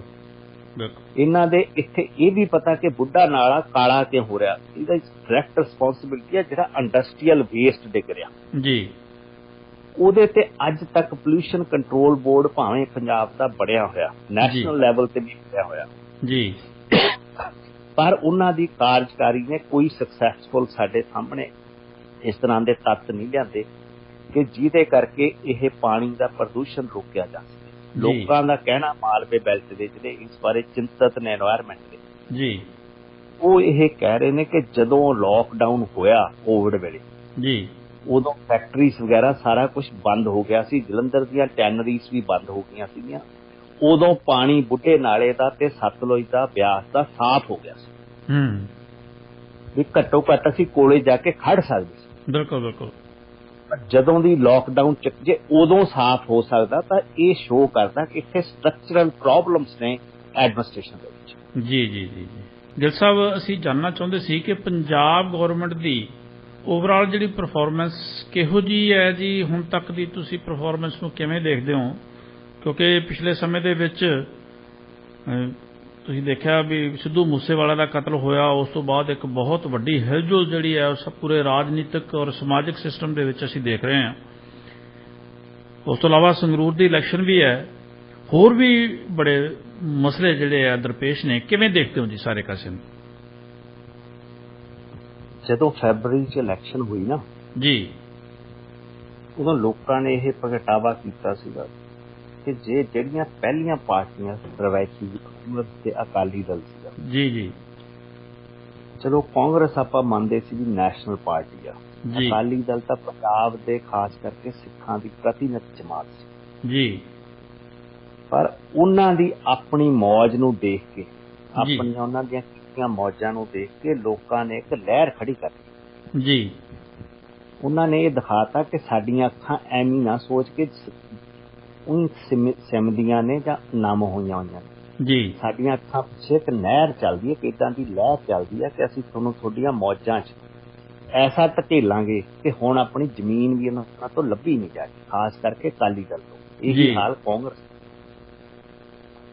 ਉਸ ਲਹਿਰ ਵਿੱਚੋਂ ਜਿਹੜੀ ਆਈ ਸੀ ਬਦਲਾਅ ਦੀ ਰਾਜਨੀਤੀ, ਜਿਹਨੂੰ ਹੁਣ ਭਗਵੰਤ ਮਾਨ ਹੈਡ ਕਰ ਰਹੇ ਨੇ ਐਸ ਚੀਫ ਮਿਨਿਸਟਰ ਜੀ, ਉਹਨਾਂ ਨੇ ਬੜਾ ਢੰਡੋਰਾ ਪਿੱਟਿਆ ਸੀ ਵੀ ਅਸੀਂ ਜਿਹੜਾ ਕਰਜ਼ਾ ਦੀ ਫੰਡ ਆ 3 ਲੱਖ ਕਰੋੜ ਦੀ, ਇਹਨੂੰ ਅਸੀਂ ਮੈਨੇਜ ਕਰਾਂਗੇ, ਇਹ ਕਰਜ਼ਾ ਘਟਾਵਾਂਗੇ ਜੀ। ਜਿਹੜੀ ਹੁਣ ਫਿਗਰਸ ਆ ਰਹੀਆਂ ਨੇ ਪਿਛਲੇ 3 ਮਹੀਨੇ, ਇਹਨਾਂ ਨੇ ਇਕੱਲਾ ਅਪ੍ਰੈਲ ਮਹੀਨੇ 'ਚ 1000 ਕਰੋੜ ਰੁਪਏ ਤਾਂ ਸਿਰਫ ਕਰਜ਼ਾ ਹੀ ਉਹਦੀ ਮਤਲਬ ਕਿ ਕਿਸ਼ਤ ਮੋੜੀ ਆ ਤੇ 9000 ਕਰੋੜ ਰੁਪਇਆ ਹੋਰ ਕਰਜ਼ਾ ਚੱਕਿਆ ਰੋਜ਼ ਆਪਣੀ ਸਰਕਾਰ ਚਲਾਉਣ ਲਈ। ਕਿਉਂਕਿ ਇਹਨਾਂ ਦੇ ਜਿਹੜੇ ਸੁਪਰੀਮੋ ਨੇ ਭਾਵੇਂ 40 ਮਿੰਟ ਲਈ ਪੰਜਾਬ 'ਚ ਆਉਣਾ ਹੋਵੇ, ਉਹਦੇ ਲਈ ਇਹ ਕਰੋੜਾਂ ਰੁਪਏ ਬਹਾ ਦਿੰਦੇ ਨੇ, ਜਿਵੇਂ ਇਹਨਾਂ ਨੇ ਖਟਕੜ ਕਲਾ 'ਚ ਵਹਾਇਆ ਸੀ ਜਦੋਂ ਇਹਨਾਂ ਨੇ ਸਹੁੰ ਚੁੱਕੀ ਜੀ। ਸਭ ਤੋਂ ਮਹਿੰਗਾ ਸਹੁੰ ਚੁੱਕ ਸਮਾਗਮ ਅੱਜ ਤੱਕ ਦਾ ਪੰਜਾਬ ਦੇ ਇਤਿਹਾਸ 'ਚ ਹੋਇਆ ਜੀ। ਜਿਹੜੀ ਲੋਕਾਂ ਨੂੰ ਦੁਵਿਧਾ ਹੋਈ ਆ, ਊਂ ਤਾਂ ਇਹ ਖਟਕੜ ਕਲਾਂ ਜਾ ਕੇ ਮੱਥੇ ਟੇਕਦੇ ਨੇ, ਸਿਰ ਤੇ ਉਸ ਤਰ੍ਹਾਂ ਦੀ ਬਸੰਤੀ ਰੰਗ ਦੀ ਪੱਗ ਵੀ ਸਜਾਈ ਹੋਈ ਆ ਜੀ। 10 ਜੂਨ ਨੂੰ ਜਦੋਂ ਉਸੇ ਪਰਿਵਾਰ ਦੇ ਉਹਨਾਂ ਦੀ ਧੀ ਭਗਤ ਸਿੰਘ ਹੋਣਾ ਜੀ, ਉਹਦੀ ਭੈਣ ਕੁੜੀ ਆਪਣੇ ਘਰ ਵਾਲੇ ਨਾਲ ਚੀਫ ਮਿਨਿਸਟਰ ਭਗਵੰਤ ਮਾਨ ਦੇ ਦਰਵਾਜ਼ੇ ਤੇ ਆਈ ਆਪਣੀ ਫਰਿਆਦ ਲੈ ਕੇ ਜੀ, ਕਿ ਭਾਈ ਸਾਡੇ ਘਰ ਦਾ ਜੀ 1989 ਚ ਸਰ ਕੁਲਜੀਤ ਸਿੰਘ ਢੱਟ ਤੁਹਾਡੀ ਪੰਜਾਬ ਪੁਲਿਸ ਨੇ ਮਾਰਦੇ ਸੀ ਜੀ, ਜਿਹੜੀ ਹੁਣ ਪੰਜਾਬ ਪੁਲਿਸ ਬੇਬਸ ਬਣੀ ਫਿਰਦੀ ਹੈ ਨਾ ਮੂਸੇ ਵਾਲੇ ਤੋਂ ਬਾਅਦ ਜੀ, ਇਹਨਾਂ ਨੇ ਘਰਾਂ ਚੋਂ ਕੋ ਕੇ ਸਾਡੇ ਸਿੱਖ ਨੌਜਵਾਨ ਮਾਰੇ ਜੀ, ਸਾਡੇ ਟੱਬਰ ਥਾਣਿਆਂ 'ਚ ਜਾ ਕੇ ਨੰਗੇ ਕੀਤੇ ਜੀ, ਮੈਂ ਪੁੱਛਣਾ ਚਾਹੂੰਗਾ ਕਿ ਲਿਆਂਦਾ ਬਿਸ਼ਨੋਈ ਦਾ ਕੋਈ ਘਰ ਦਾ ਫੜ ਕੇ ਜੀ, ਜਿਨ੍ਹਾਂ ਦੇ ਹੱਥ ਨਹੀਂ ਆਇਆ ਸੀ ਜਾਂ ਜਿੰਨੇ ਹੋਰ ਭੱਜੇ ਹੋਏ ਆ ਉਹਨਾਂ ਦਾ ਲਿਆਂਦਾ ਕਦੇ ਅੱਜ ਤੱਕ ਜੀ। ਇਹਨਾਂ ਨੇ ਜੋ ਨੰਗੇ ਨਾਚ ਨੱਚੇ ਸੀ ਉਹਦੀ ਫਰਿਆਦ ਲੈ ਕੇ ਭਗਤ ਸਿੰਘ ਹੁਣਾਂ ਦੀ ਕੁੜੀ ਆਈ ਸੀ ਇਹਦੇ ਦਰ ਤੇ ਜੀ 10 ਜੂਨ ਦੀ ਗੱਲ ਆ ਦੁਪਹਿਰ ਦੀ ਜੀ ਅੱਜ ਕੱਲ ਇੱਥੇ ਗਰਮੀ ਜੀ ਬਹੁਤ ਆ ਜੀ ਉਹਨਾਂ ਨੂੰ ਗੇਟ ਦੇ ਅੰਦਰ ਨਹੀਂ ਵੜਨ ਦਿੱਤਾ ਉਹ ਦੱਸੀ ਜਾ ਰਿਹਾ ਕਿ ਅਸੀਂ ਕੌਣ ਆ ਸਾਡਾ ਨੰਬਰ ਲੈ ਲਓ ਜਾਂ ਸਾਨੂੰ ਕੋਈ ਨੰਬਰ ਦੇ ਦਿਓ ਜਿੱਥੇ ਅਸੀਂ ਗੱਲ ਕਰ ਸਕੀਏ ਅਸੀਂ ਚੀਫ ਮਿਨਿਸਟਰ ਪੰਜਾਬ ਨੂੰ ਮਿਲਣਾ ਵੀ ਉਹਨੇ ਸਾਡੇ ਘਰ ਦੇ ਵੱਡੇ ਵਡੇਰੇ ਦੀ ਫੋਟੋ ਆਪਣੇ ਮਗਰ ਲਾਈ ਹੁੰਦੀ ਆ ਸਦਾ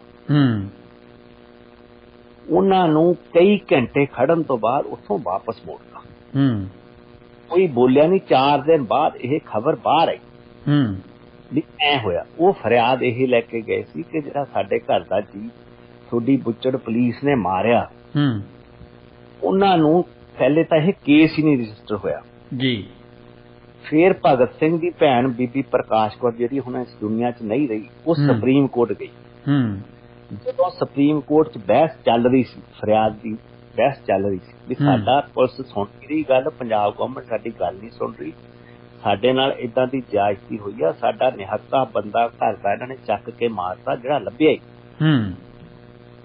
ਤਾਂ ਜਿਹੜਾ ਸੁਪਰੀਮ ਕੋਰਟ ਦਾ ਜੱਜ ਸੁਣ ਰਿਹਾ ਸੀ ਜਦੋਂ ਉਹਨੂੰ ਪਤਾ ਲੱਗਿਆ ਕਿ ਲੇਡੀ ਕੌਣ ਆ ਬੀਬੀ ਪ੍ਰਕਾਸ਼ ਕੌਰ ਆਪ ਗਈ ਸੀ ਜੀ ਤਾਂ ਉਹ ਆਪਣੇ ਬੈਂਚ ਤੋਂ ਉੱਠ ਕੇ ਥੱਲੇ ਆ ਗਿਆ ਸੀ ਉਹਨੇ ਉਹਨੂੰ ਬਣਦਾ ਸਤਿਕਾਰ ਦਿੱਤਾ ਸੀ ਤੇ ਵਾਅਦਾ ਕੀਤਾ ਸੀ ਕਿ ਕੇਸ ਹੋਊਗਾ ਉਹਨਾਂ ਦੀ ਇੰਟਰਵੈਂਸ਼ਨ ਤੇ ਕੇਸ ਰਜਿਸਟਰ ਹੋਇਆ ਸੀ 2014 ਚ ਇਹਦਾ ਫੈਸਲਾ ਹੋਇਆ ਸੀ ਤੇ ਉਹਦੇ ਵਿੱਚ ਬੁੱਚੜ ਅਜੀਤ ਸਿੰਘ ਸੰਧੂ ਵੀ ਸੀ ਜਿਹੜਾ ਇਹ ਕਹਿੰਦੇ ਆ ਕਿ ਗੱਡੀ ਥੱਲੇ ਆ ਕੇ ਸੂਸਾਈਡ ਕਰ ਗਿਆ ਉਹਦੇ ਚ DIG ਬਸਰਾ ਵੀ ਸੀ ਜਿਹੜਾ ਉਸ ਟਾਈਮ ਤੇ SP ਲੱਗਿਆ ਹੋਇਆ ਸੀ ਉਹਨਾਂ ਨੂੰ ਸਿਰਫ 5 ਸਾਲ ਸਜ਼ਾ ਕਤਲ ਦੇ ਮੁਕੱਦਮੇ 'ਚ 5 ਸਾਲ ਸਜ਼ਾ ਉਹਦੇ ਚ ਕਿਡਨੈਪਿੰਗ ਵੀ ਸ਼ਾਮਲ ਸੀ ਪਿੰਡਾਂ ਵਾਲਿਆਂ ਦੀ ਕੋਈ ਸੀ ਇਹਨਾਂ ਦੇ ਸਾਹਮਣੇ ਚੱਕਿਆ ਸੀ ਬੰਦਾ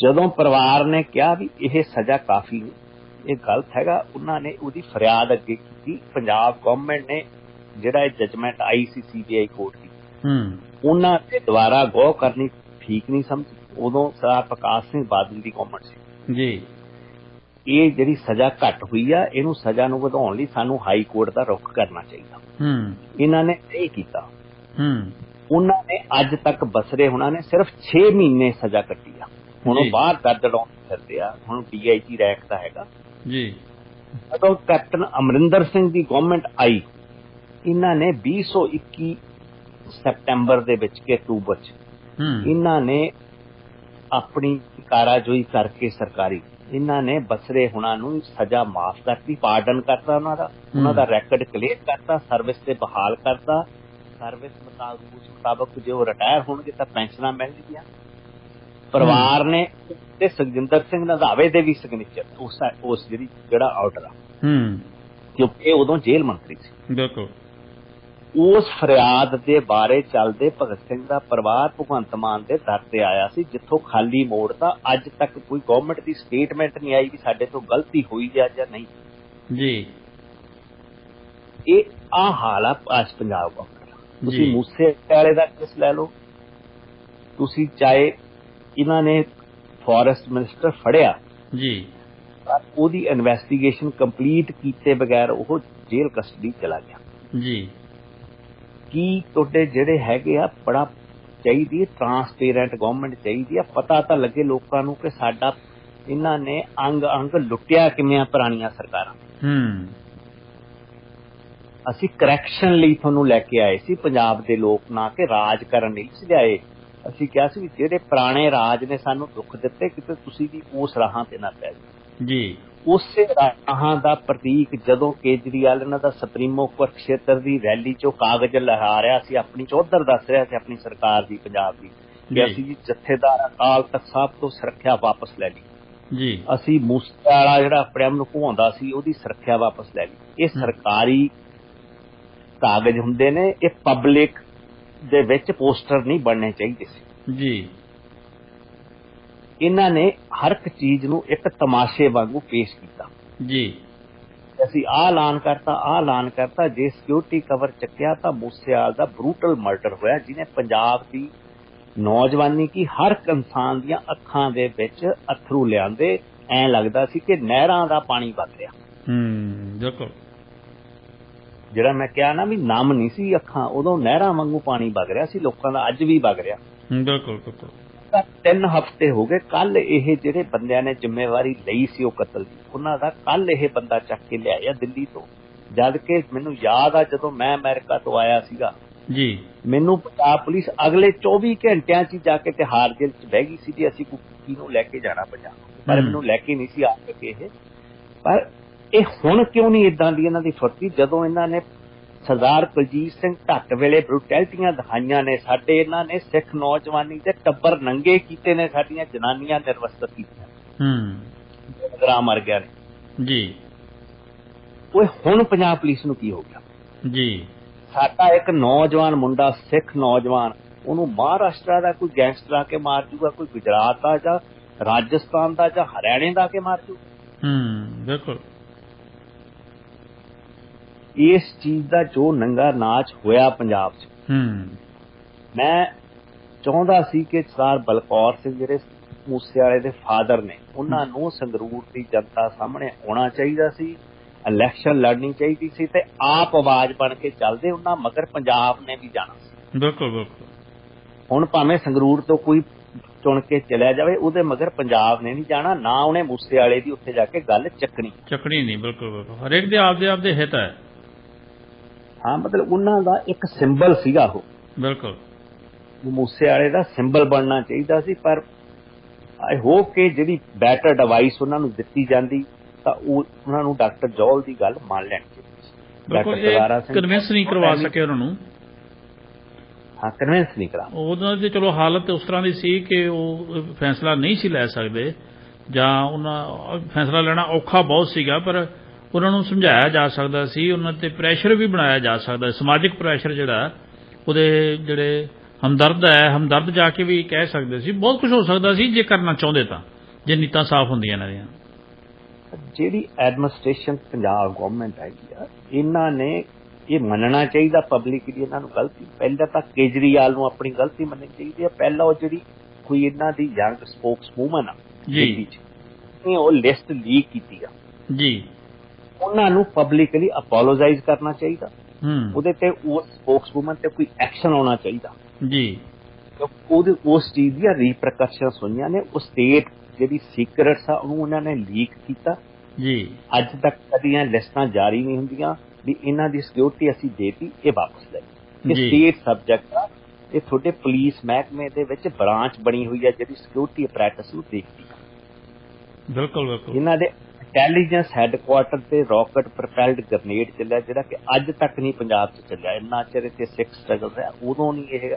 ਇੱਦਾਂ ਦੀ ਕੋਈ ਈਵੈਂਟ ਹੋਈ ਜਿਸ ਤਰ੍ਹਾਂ ਦੇ ਵੈਪਨਸ ਇਹ ਸੋਚਿਆ ਜਾ ਰਿਹਾ ਕਿ ਮੂਸੇਵਾਲੇ ਦੇ ਕਤਲ ਵਿੱਚ ਚੱਲੇ ਨੇ ਤੇ ਐਂਡ ਡੇ ਲਾਈਟ 'ਚ ਚੱਲੇ ਨੇ ਉਹ ਵੈਪਨਸ ਵੀ ਇਹ ਕਲੈਰੀਫਾਈ ਨਹੀਂ ਕਰ ਸਕੇ ਕਿ ਕਿਹੜੀ ਵੈਪਨ ਚੱਲੇ ਨੇ ਜੇ ਉਸ ਤਰ੍ਹਾਂ ਦੇ ਵੈਪਨ ਪੰਜਾਬ 'ਚ ਆਏ ਨੇ ਜੀ ਤਾਂ ਇਹਦਾ ਮਤਲਬ ਕਿ ਆਮ ਨਾਗਰਿਕ ਦਾ ਸਹਿਮ ਦਾ ਮਾਹੌਲ ਹੋਣਾ ਇੱਕ ਕੁਦਰਤੀ ਆ ਲਾਜ਼ਮੀ ਹੈ ਬਿਲਕੁਲ ਇਹਦੇ ਪਿੱਛੇ ਦੱਸਣਾ ਚਾਹੀਦਾ ਕੋਈ ਪ੍ਰੈਸ ਕਾਨਫਰੰਸ ਕਰਕੇ ਜੇ ਦਿੱਲੀ ਦਾ ਕਮਿਸ਼ਨਰ ਪੁਲਿਸ ਦਾ ਬਰੀਫ ਕਰ ਰਿਹਾ ਮੀਡੀਆ ਨੂੰ about Moosewala murder additional director general police Maharashtra the brief ਕਰ ਰਿਹਾ ਤਾਂ ਸਾਡੇ ਕਿੱਥੇ ਆ ਸਾਡੇ ਵੀ ਦੱਸਣ ਨਾ ਵੀ 3 ਹਫ਼ਤਿਆਂ 'ਚ ਹੋਇਆ ਕੀ ਆ ਬਿਲਕੁਲ ਸਾਡੀ ਕਿੱਥੇ ਗਈ ਆ ਕਿ ਸਾਡੀ ਇਨਵੈਸਟੀਗੇਸ਼ਨ ਸਿਰਫ ਕੈਕੜੇ ਹੋਣਾ ਤੱਕ ਹੀ ਆ ਬਿਲਕੁਲ ਇਹ ਉਦੋਂ ਇਹ ਗੱਲ ਕਰ ਸਕਦੇ ਸੀ ਜਦੋਂ ਦਿੱਲੀ ਦੀ ਜਿਹੜੀ ਪੁਲਿਸ ਹੈ ਉਹਨੇ ਉਹਨੂੰ ਲਿਆ ਆਪਦੇ ਵਾਰੰਟ ਤੇ ਉਦੋਂ ਪੰਜਾਬ ਹਾਂਜੀ। ਸਰਕਾਰ ਦਾ ਰੌਲਾ ਪਾਉਣਾ ਬਣਦਾ ਸੀ ਵੀ ਤੁਹਾਡਾ ਇਹਦੇ ਨਾਲ ਕੀ ਸੰਬੰਧ ਹੈ। ਬਿਲਕੁਲ ਉਹਨੂੰ ਕਿਉਂਕਿ ਦੇਖੋ ਹੁਣ ਜੁਰਮ ਇਹ ਜਿਹੜਾ ਹੁੰਦਾ ਹੈ, 14 ਜੁਰਮ ਸਾਡੇ ਪੰਜਾਬ 'ਚ ਹੁੰਦਾ ਹੈ, ਨੁਕਸਾਨ ਸਾਡਾ ਹੋਇਆ ਹੈ, ਔਰ ਜਾਂਚ ਇਹਦੀ ਕੋਈ ਹੋਰ ਕਰੂਗਾ ਬਿਨਾਂ ਕਿਸੇ ਕਾਰਨ ਤੋਂ ਕਰੂਗਾ ਵੀ ਕਿਉਂ। ਹਾਂ ਹੁਣ ਕੱਲ ਇਹਨਾਂ ਦਾ ਐਡਵੋਕੇਟ ਜਨਰਲ ਗਿਆ, ਜੀ ਉਹ ਪਹਿਲੇ ਕਿਉਂ ਨਹੀਂ ਗਏ। ਬਿਲਕੁਲ। ਤੇ ਮੈਂ ਦੇਖ ਰਿਹਾ ਸੀ ਕੱਲ ਲਾਰੈਂਸ ਬਿਸ਼ਨੋਈ ਨੂੰ, ਜਿਵੇਂ ਉਹ ਪੁਲਿਸ ਕਸਟਡੀ 'ਚ ਆ ਰਿਹਾ ਸੀ, ਜੀ 14 ਦਿਨ ਦਾ ਪੁਲਿਸ ਰਿਮਾਂਡ ਉਹ ਕੱਟ ਕੇ ਆਇਆ। ਕੱਲੀ ਪੰਜਾਬ ਪੁਲਿਸ ਨਹੀਂ, ਦਿੱਲੀ ਪੁਲਿਸ ਵੀ ਜਾਣੀ ਜਾਂਦੀ ਆ ਵੀ ਕਿਵੇਂ ਇਹਨਾਂ ਨੇ ਬੁੱਚੜਾਂ ਵਾਂਗੂ ਸਿੱਖਾਂ ਨੂੰ ਜਦੋਂ ਰਿਮਾਂਡ ਤੇ ਜਾਂਦੇ ਸੀ ਨਾ, ਜੀ ਮੁੜ ਕੇ ਪੈਰ ਧਰਤੀ ਤੇ ਨਹੀਂ ਲੱਗਦੇ ਹੁੰਦੇ, ਕੱਪੜੇ ਹੁੰਦੇ ਇਦਾਂ ਡਿਜ਼ਾਈਨਰ ਕੱਪੜੇ ਨਹੀਂ ਸੀ ਪਾਏ ਹੁੰਦੇ ਉਹਨਾਂ ਦੇ ਪਤਾ ਨਹੀਂ ਤਨ ਤੇ ਕੱਪੜਾ ਹੁੰਦਾ ਸੀ ਕਿ ਨਹੀਂ ਹੁੰਦਾ ਸੀ। ਤੁਸੀਂ ਪੁਲਿਸ ਰਿਮਾਂਡ ਚੋਂ ਆਏ ਆ, ਕਿਤੇ ਉਹ ਸਾਰੇ ਹੋਟਲ ਚੋਂ ਨਹੀਂ ਆਏ ਤੁਰ ਕੇ। ਬਿਲਕੁਲ ਬਿਲਕੁਲ ਬਿਲਕੁਲ। ਤੇ ਉਹਨਾਂ ਨੂੰ ਇਸ ਤਰ੍ਹਾਂ ਤੁਸੀਂ ਲਿਆ ਰਹੇ ਆ, ਮਤਲਬ ਕਿ ਹੁਣ ਚਲੋ ਮੈਂ ਕਹਿੰਦਾ ਆਈ ਸਟਿਲ ਵੈਲਕਮ ਦਾ ਸਟੈਪ ਕਿ ਇਹਨਾਂ ਨੇ, ਮੈਨੂੰ ਨਹੀਂ ਪਤਾ ਬਿਸ਼ਨੋਈ ਹੁਣਾਂ ਨੇ ਮਾਰਿਆ ਜਾਂ ਨਹੀਂ ਮਾਰਿਆ, ਪਰ ਉਹਨਾਂ ਨੇ ਜੇ ਉਹਦੇ ਨਾਂ ਤੇ ਕੋਈ ਜ਼ਿੰਮੇਵਾਰੀ ਆਈ ਆ ਤਾਂ ਉਹ ਉਸਨੇ ਕਰਨੀ ਤਾਂ ਬਣਦੀ ਸੀ, ਪਹਿਲੀ ਸੱਟੇ ਬੰਦ। ਬਿਲਕੁਲ। ਜਿਵੇਂ ਇਹਨਾਂ ਨੇ ਇੱਥੇ ਕੋਈ ਗੋਲਡੀ ਬਰਾੜ ਤੇ ਰੈੱਡ ਕਾਰਨਰ ਨੋਟਿਸ ਦਿੱਤਾ ਜੀ, ਇਦਾਂ ਦੇ red corner notice Indian government 55 ਪਹਿਲੇ ਵੀ ਦੇ ਚੁੱਕੀ ਆ ਵੈਸਟਰਨ ਕੰਟਰੀਜ਼ 'ਚ ਜੀ, ਪਰ ਅੱਜ ਤੱਕ ਉਹਦੇ ਤੇ ਕੋਈ ਪ੍ਰਕਿਰਿਆ ਨਹੀਂ ਹੋਈ। ਜਦੋਂ ਸਵਾਲ ਆਉਂਦਾ ਸੀ ਸਿੱਖ ਸਟਰਗਲ ਨਾਲ ਸੰਬੰਧਿਤ ਬੰਦਿਆਂ ਦਾ, ਮੇਰੇ ਤੇ ਵੀ ਇੰਟਰਪੋਲ ਦਾ ਵਾਰੰਟ ਆਇਆ ਸੀ ਜੀ, ਤਾਂ ਉਦੋਂ ਜਿਹੜੀਆਂ ਕੈਨੇਡਾ ਅਮਰੀਕਾ ਦੀਆਂ ਸਰਕਾਰਾਂ ਸਿਕਿਉਰਿਟੀ ਫੋਰਸਿਸ ਸੀਗਾ, ਇੰਟੈਲੀਜੈਂਸ ਸੀ, ਇਹ ਚੱਪਾ ਚੱਪਾ ਛਾਣਦੀਆਂ ਫਿਰਦੀਆਂ ਤੇ ਸਾਨੂੰ ਫੜਿਆ ਵੀ ਆ ਜੀ। ਉਹ ਠੀਕ ਆ, ਕਿਸ ਤਰ੍ਹਾਂ ਫੜੇਗੇ ਨਹੀਂ ਫੜੇਗੇ ਉਹ ਡਿਫਰੈਂਟ ਮੈਟਰ ਆ ਜੀ, ਪਰ ਉਸ ਤਰ੍ਹਾਂ ਸ਼ਿੱਦਤ ਹੁਣ ਕਿਉਂ ਨਹੀਂ ਦਿਖਾ ਰਹੇ। ਜੇ ਲੱਗਦਾ ਇਹਨਾਂ ਨੂੰ ਕਿ ਇਹਨਾਂ ਦਾ ਪੰਜਾਬ ਦਾ ਲਾਅ ਐਂਡ ਆਰਡਰ ਟੁੱਟ ਰਿਹਾ, ਜੀ, ਇਹ ਪੰਜਾਬ ਗਵਰਨਮੈਂਟ ਨੇ ਬਿਆਨ ਦਿੱਤਾ ਕਿ ਅਸੀਂ 19 ਮਈ ਨੂੰ ਅਸੀਂ ਰੈੱਡ ਕਾਰਨਰ ਨੋਟਿਸ ਲਈ ਸੀਬੀਆਈ ਨੂੰ ਲਿਖਿਆ ਸੀਗਾ ਗੋਲਡੀ ਬਰਾੜ ਬਾਰੇ। ਜੀ, ਉਦੋਂ ਮੂਸੇਵਾਲੇ ਦਾ ਕਤਲ ਹੁੰਦਾ 29 ਮਈ। ਜੀ, ਉਸ ਦਾ ਰਿਮਾਈਂਡਰ ਇਹਨਾਂ ਨੇ, ਸੀਬੀਆਈ ਨੇ ਉਹਦਾ ਜਵਾਬ ਦਿੱਤਾ। ਉਹ ਕਹਿੰਦੇ ਵੀ ਪਹਿਲਾ ਰਿਮਾਈਂਡਰ ਆਇਆ 30 ਮਈ ਨੂੰ, ਇੱਕ ਦਿਨ ਬਾਅਦ ਮੂਸੇਵਾਲੇ। ਜੀ, ਉਹਨਾਂ ਨੇ ਉਹ ਸਾਰੀ ਕੋਰਸਪੋਂਡੈਂਸ ਵੀ ਪਬਲਿਕ ਕੀਤੀ ਆ ਕਿ ਸਾਨੂੰ ਕੋਈ 19 ਮਈ ਨੂੰ ਚਿੱਠੀ ਨਹੀਂ ਆਈ, ਸਾਨੂੰ ਹੁਣ ਚਿੱਠੀ ਆਈ ਆ, ਅਸੀਂ ਨਾਲ ਦੀ ਨਾਲ ਇੰਟਰਪੋਲ ਨੂੰ ਕਹਿ ਕੇ ਰੈੱਡ ਕਾਰਨਰ ਨੋਟਿਸ ਦਵਾਤਾ। ਜੀ, ਹੁਣ ਉਹਦੀ ਪੈਰਵਾਈ ਪੰਜਾਬ ਗਵਰਨਮੈਂਟ ਜਾਂ ਪੰਜਾਬ ਪੁਲਿਸ ਦੀ ਜ਼ਿੰਮੇਵਾਰੀ ਆ ਕਿ ਉਹਨੂੰ ਫੋਲੋ ਅਪ ਕਰਨਾ। ਜੀ, ਕਿਉਂਕਿ ਉਹ ਉੱਥੋਂ ਬੈਠ ਕੇ ਲਗਾਤਾਰ ਪੰਜਾਬ 'ਚ ਧਮਕੀਆਂ ਆ ਰਹੀਆਂ। ਜੀ, ਉਹ ਕਲੇਮ ਕਰ ਰਹੇ ਨੇ, ਅੱਡ ਅੱਡ ਆਪਣੇ ਐਂਗਲਸ ਦੱਸ ਰਹੇ ਨੇ। ਹਜੇ ਤੱਕ ਕੋਈ ਬੰਦਾ ਉਹ ਸਾਹਮਣੇ ਨਹੀਂ ਆਇਆ ਜਿਹੜਾ ਕਿ ਉਸ ਸ਼ੂਟਰ, 4 ਸ਼ੂਟਰ ਸੀ, 6 ਸ਼ੂਟਰ ਸੀ, ਪਹਿਲੇ ਇਹ 8 ਸ਼ੂਟਰਸ ਦੱਸ ਰਹੇ ਸੀ। ਪਰ ਹੂ ਇਜ਼ ਬਿਹਾਈਂਡ ਇਟ, ਇਹ ਇਹਨਾਂ ਦਾ ਇੱਕ ਪਹਿਲਾ ਲਿਟਮਸ ਟੈਸਟ ਸੀਗਾ ਭਗਵੰਤ ਮਾਨ ਗਵਰਨਮੈਂਟ ਦਾ। ਜੀ, ਪੰਜਾਬ ਯੂਨੀਵਰਸਿਟੀ ਚੰਡੀਗੜ੍ਹ ਦਾ ਇਸ਼ੂ ਤੁਹਾਡੇ ਸਾਹਮਣੇ ਖੜਾ। ਜੀ, 2 ਹਫ਼ਤੇ 3 ਹਫ਼ਤੇ ਲੰਘ ਗਏ ਹਾਈ ਕੋਰਟ ਦੇ ਓਪੀਨੀਅਨ ਦੇ, ਜਿਹਦੇ 'ਚ ਉਹਨਾਂ ਨੇ ਐਡਵਾਈਸ ਦਿੱਤੀ ਆ ਪੰਜਾਬ ਗਵਰਨਮੈਂਟ ਦੇ ਨੁਮਾਇੰਦੇ ਨੂੰ। ਜਦੋਂ ਸਟੂਡੈਂਟ ਯੂਨੀਅਨ ਦੇ ਲੀਡਰ ਮਿਲਣ ਗਏ, ਉਹਨਾਂ ਨੂੰ ਇਸ ਇਸ਼ੂ ਬਾਰੇ ਕੋਈ ਨੌਲੇਜ ਨਹੀਂ ਹੈ। ਬਿਲਕੁਲ। ਭਗਤ ਸਿੰਘ ਦਾ ਪਰਿਵਾਰ ਤੁਸੀਂ ਘਰੋਂ ਆਇਆ ਮੋੜ ਦਿੰਦੇ ਆ ਬਗੈਰ ਮਿਲੇ, ਉਹਦੀ ਫੋਟੋ ਤੁਸੀਂ ਆਪਣੇ ਦਫ਼ਤਰਾਂ 'ਚ ਲਾਈ ਫਿਰਦੇ। ਜੀ, ਸੰਗਰੂਰ ਵਿੱਚ ਕਿਉਂਕਿ ਇਹ ਰੂਲਿੰਗ ਪਾਰਟੀ ਆ, ਇਹਨਾਂ ਕੋਲੇ ਐਜ ਹੈਗਾ। ਜੀ, ਪਰ ਜਿਸ ਤਰ੍ਹਾਂ ਦਾ ਰਿਸਪੌਂਸ ਇਹਨਾਂ ਨੂੰ ਫਰਵਰੀ 'ਚ ਮਿਲਿਆ ਸੀ, ਜੀ, ਉਸ ਤਰ੍ਹਾਂ ਦਾ ਰਿਸਪੌਂਸ ਮਿਸਿੰਗ ਆ ਇਨ ਸੰਗਰੂਰ ਕੰਸਟੀਚੁਐਂਸੀ। ਜੀ ਜੀ ਗਿੱਲ ਸਾਹਿਬ, ਸਿਰਫ 3 ਮਿੰਟ ਦਾ ਸਮਾਂ ਬਾਕੀ ਹੈ ਜੀ, ਔਰ ਅਸੀਂ ਦੇਖ ਰਹੇ ਹਾਂ ਕਿ ਸੰਗਰੂਰ ਇਲੈਕਸ਼ਨ ਦੇ ਵਿੱਚ ਅਕਾਲੀ ਦਲ ਜਿਹੜਾ ਹੈ ਉਹ ਬੰਦੀ ਸਿੰਘਾਂ ਦੇ ਉਹਲੇ ਬੈਠ ਕੇ ਨਿਕਲਣਾ ਚਾਹੁੰਦਾ ਹੈ, ਔਰ ਦੂਸਰੇ ਪਾਸੇ ਵੀ ਕੋਈ ਅਜਿਹਾ ਕੈਂਡੀਡੇਟ ਸਾਨੂੰ ਨਜ਼ਰ ਨਹੀਂ ਆ ਰਿਹਾ। ਲੋਕ ਕਿਵੇਂ ਸੋਚਣ ਜੀ, ਕਿਵੇਂ ਫੈਸਲਾ ਕਰਨਗੇ? ਜਿਹੜਾ ਸ਼੍ਰੋਮਣੀ ਅਕਾਲੀ ਦਲ ਹੈ ਨਾ ਜੀ, ਇਹ ਕਿਸੇ ਇੱਕ ਖੇਤਰੀ ਪਾਰਟੀ ਆ। ਪੰਜਾਬ ਦੀ ਪਾਰਟੀ ਸੀ, ਸਿੱਖ ਆਵਾਮ ਦੀ ਪ੍ਰਤੀਨਿਧ ਜਮਾਤ। ਜੀ, ਇਹ ਜੇ ਕਹਿੰਦੇ ਆ ਵੀ ਬੰਦੀ ਸਿੰਘਾਂ ਦਾ ਇਸ਼ੂ ਅਸੀਂ ਲੈ ਕੇ ਜਾਣਾ, ਤਾਂ ਸੋਸ਼ਲ ਮੀਡੀਆ 'ਚ ਇਹ ਵੀ ਗੱਲ ਆਈ ਆ ਵੀ ਤੁਸੀਂ ਸਰ ਸੁਖਬੀਰ ਸਿੰਘ ਬਾਦਲ ਤੇ ਬੀਬੀ Harsimrat Kaur Badal present member parliament ਨੇ। ਜੀ, ਇਹਨਾਂ ਨੇ ਆਪਣੀ ਪਿਛਲੇ ਕਾਰਜਕਾਲ ਦੌਰਾਨ 3 ਸਾਲ ਦੇ ਇਹ ਦੱਸਣ ਵੀ ਇਹਨਾਂ ਨੇ ਇਸ਼ੂ ਕਿੰਨੀ ਕੁ ਵਾਰੀ ਪਾਰਲੀਮੈਂਟ 'ਚ ਉਠਾਇਆ। ਜੀ, ਬਿਲਕੁਲ। ਮੇਰਾ ਖਿਆਲ ਇਹਨਾਂ ਨੂੰ ਮਿਸ ਮਮਤਾ ਬੈਨਰਜੀ ਦੀ ਲੀਡਰਸ਼ਿਪ ਤੋਂ ਸਿੱਖਣਾ ਚਾਹੀਦਾ। ਜਿਵੇਂ ਉਹ ਵੈਸਟ ਬੰਗਾਲ ਵਿੱਚ ਇੱਕ ਬੰਗਾਲੀ ਅਸਰਸ਼ਨ ਉਠਾ ਰਹੀ ਆ ਜੀ, ਤਾਮਿਲਨਾਡੂ ਵਿੱਚ ਤਾਮਿਲਸ ਆਪਣੀ ਅਸਰਸ਼ਨ ਦਿਖਾ ਰਹੇ ਨੇ, ਪੋਲੀਟੀਕਲ ਪਾਰਟੀਜ਼ ਅੱਗੇ ਲੱਗ ਕੇ ਗੱਲ ਕਰ ਰਹੇ। ਇਹਨਾਂ ਤੋਂ ਇਹ ਤਵੱਜੋ ਕੀਤੀ ਜਾਂਦੀ ਸੀ ਕਦੀ ਸਿੱਖ ਕੌਮ ਵੱਲੋਂ, ਜੀ ਬਿਲਕੁਲ, ਜਿਹਦੇ ਚ ਬੁਰੀ ਤਰ੍ਹਾਂ ਫੇਲ ਹੋਏ। ਜੀ ਹੁਣ ਇਹ ਜਿਹੜਾ ਇਸ਼ੂ ਇਹ ਲੈ ਕੇ ਆ ਰਹੇ ਨੇ, ਮੈਂ ਕਹਿੰਦਾ ਠੀਕ ਆ, ਚਲੋ ਇਹਨੂੰ ਦੇਰ ਆਏ ਦਰੁਸਤ ਆਏ, ਇਸ ਚੀਜ਼ ਦਾ ਲਾਇਆ, ਪਰ ਮੈਂ ਹਜੇ ਵੀ ਕਹੂੰਗਾ ਇਹਦਾ ਰੂਟ ਪਾਰਲੀਮੈਂਟ ਨਹੀਂਗਾ ਬੰਦੀ ਸਿੱਖਾਂ ਦੀ ਰਿਹਾਈ, ਇਹਦਾ ਰੂਟ ਲੀਗਲ ਫਰੇਮਵਰਕ ਆ। ਕੱਲ ਹੀ ਹੋਮ ਮਿਨਿਸਟਰੀ ਨੇ ਗਾਈਡਲਾਈਨਸ ਜਾਰੀ ਕੀਤੀਆਂ ਨੇ ਕਿ ਅਸੀਂ ਕਿਹੜੇ ਬੰਦੇ ਛੱਡਣੇ ਆ, ਕਿਹੜੇ ਨਹੀਂ ਛੱਡਣੇ, ਕਿਹੜੇ ਜਿਹੜੇ ਟਾਡਾ UAPA ਦੇ ਵਿੱਚ ਉਮਰ ਕੈਦੀ ਨੇ, ਕੁਛ ਇਹਨਾਂ ਨੇ ਬੰਦੇ 15 ਅਗਸਤ ਨੂੰ ਛੱਡਣੇ ਨੇ, ਉਹ ਲਿਸਟਾਂ ਬਣ ਰਹੀਆਂ ਨੇ ਸਾਰੇ ਇੰਡੀਆ 'ਚ। ਉਹਨਾਂ ਨੇ ਸਟੇਟ ਗਵਰਨਮੈਂਟ ਨੂੰ ਵੀ ਡਾਇਰੈਕਟ ਕੀਤਾ।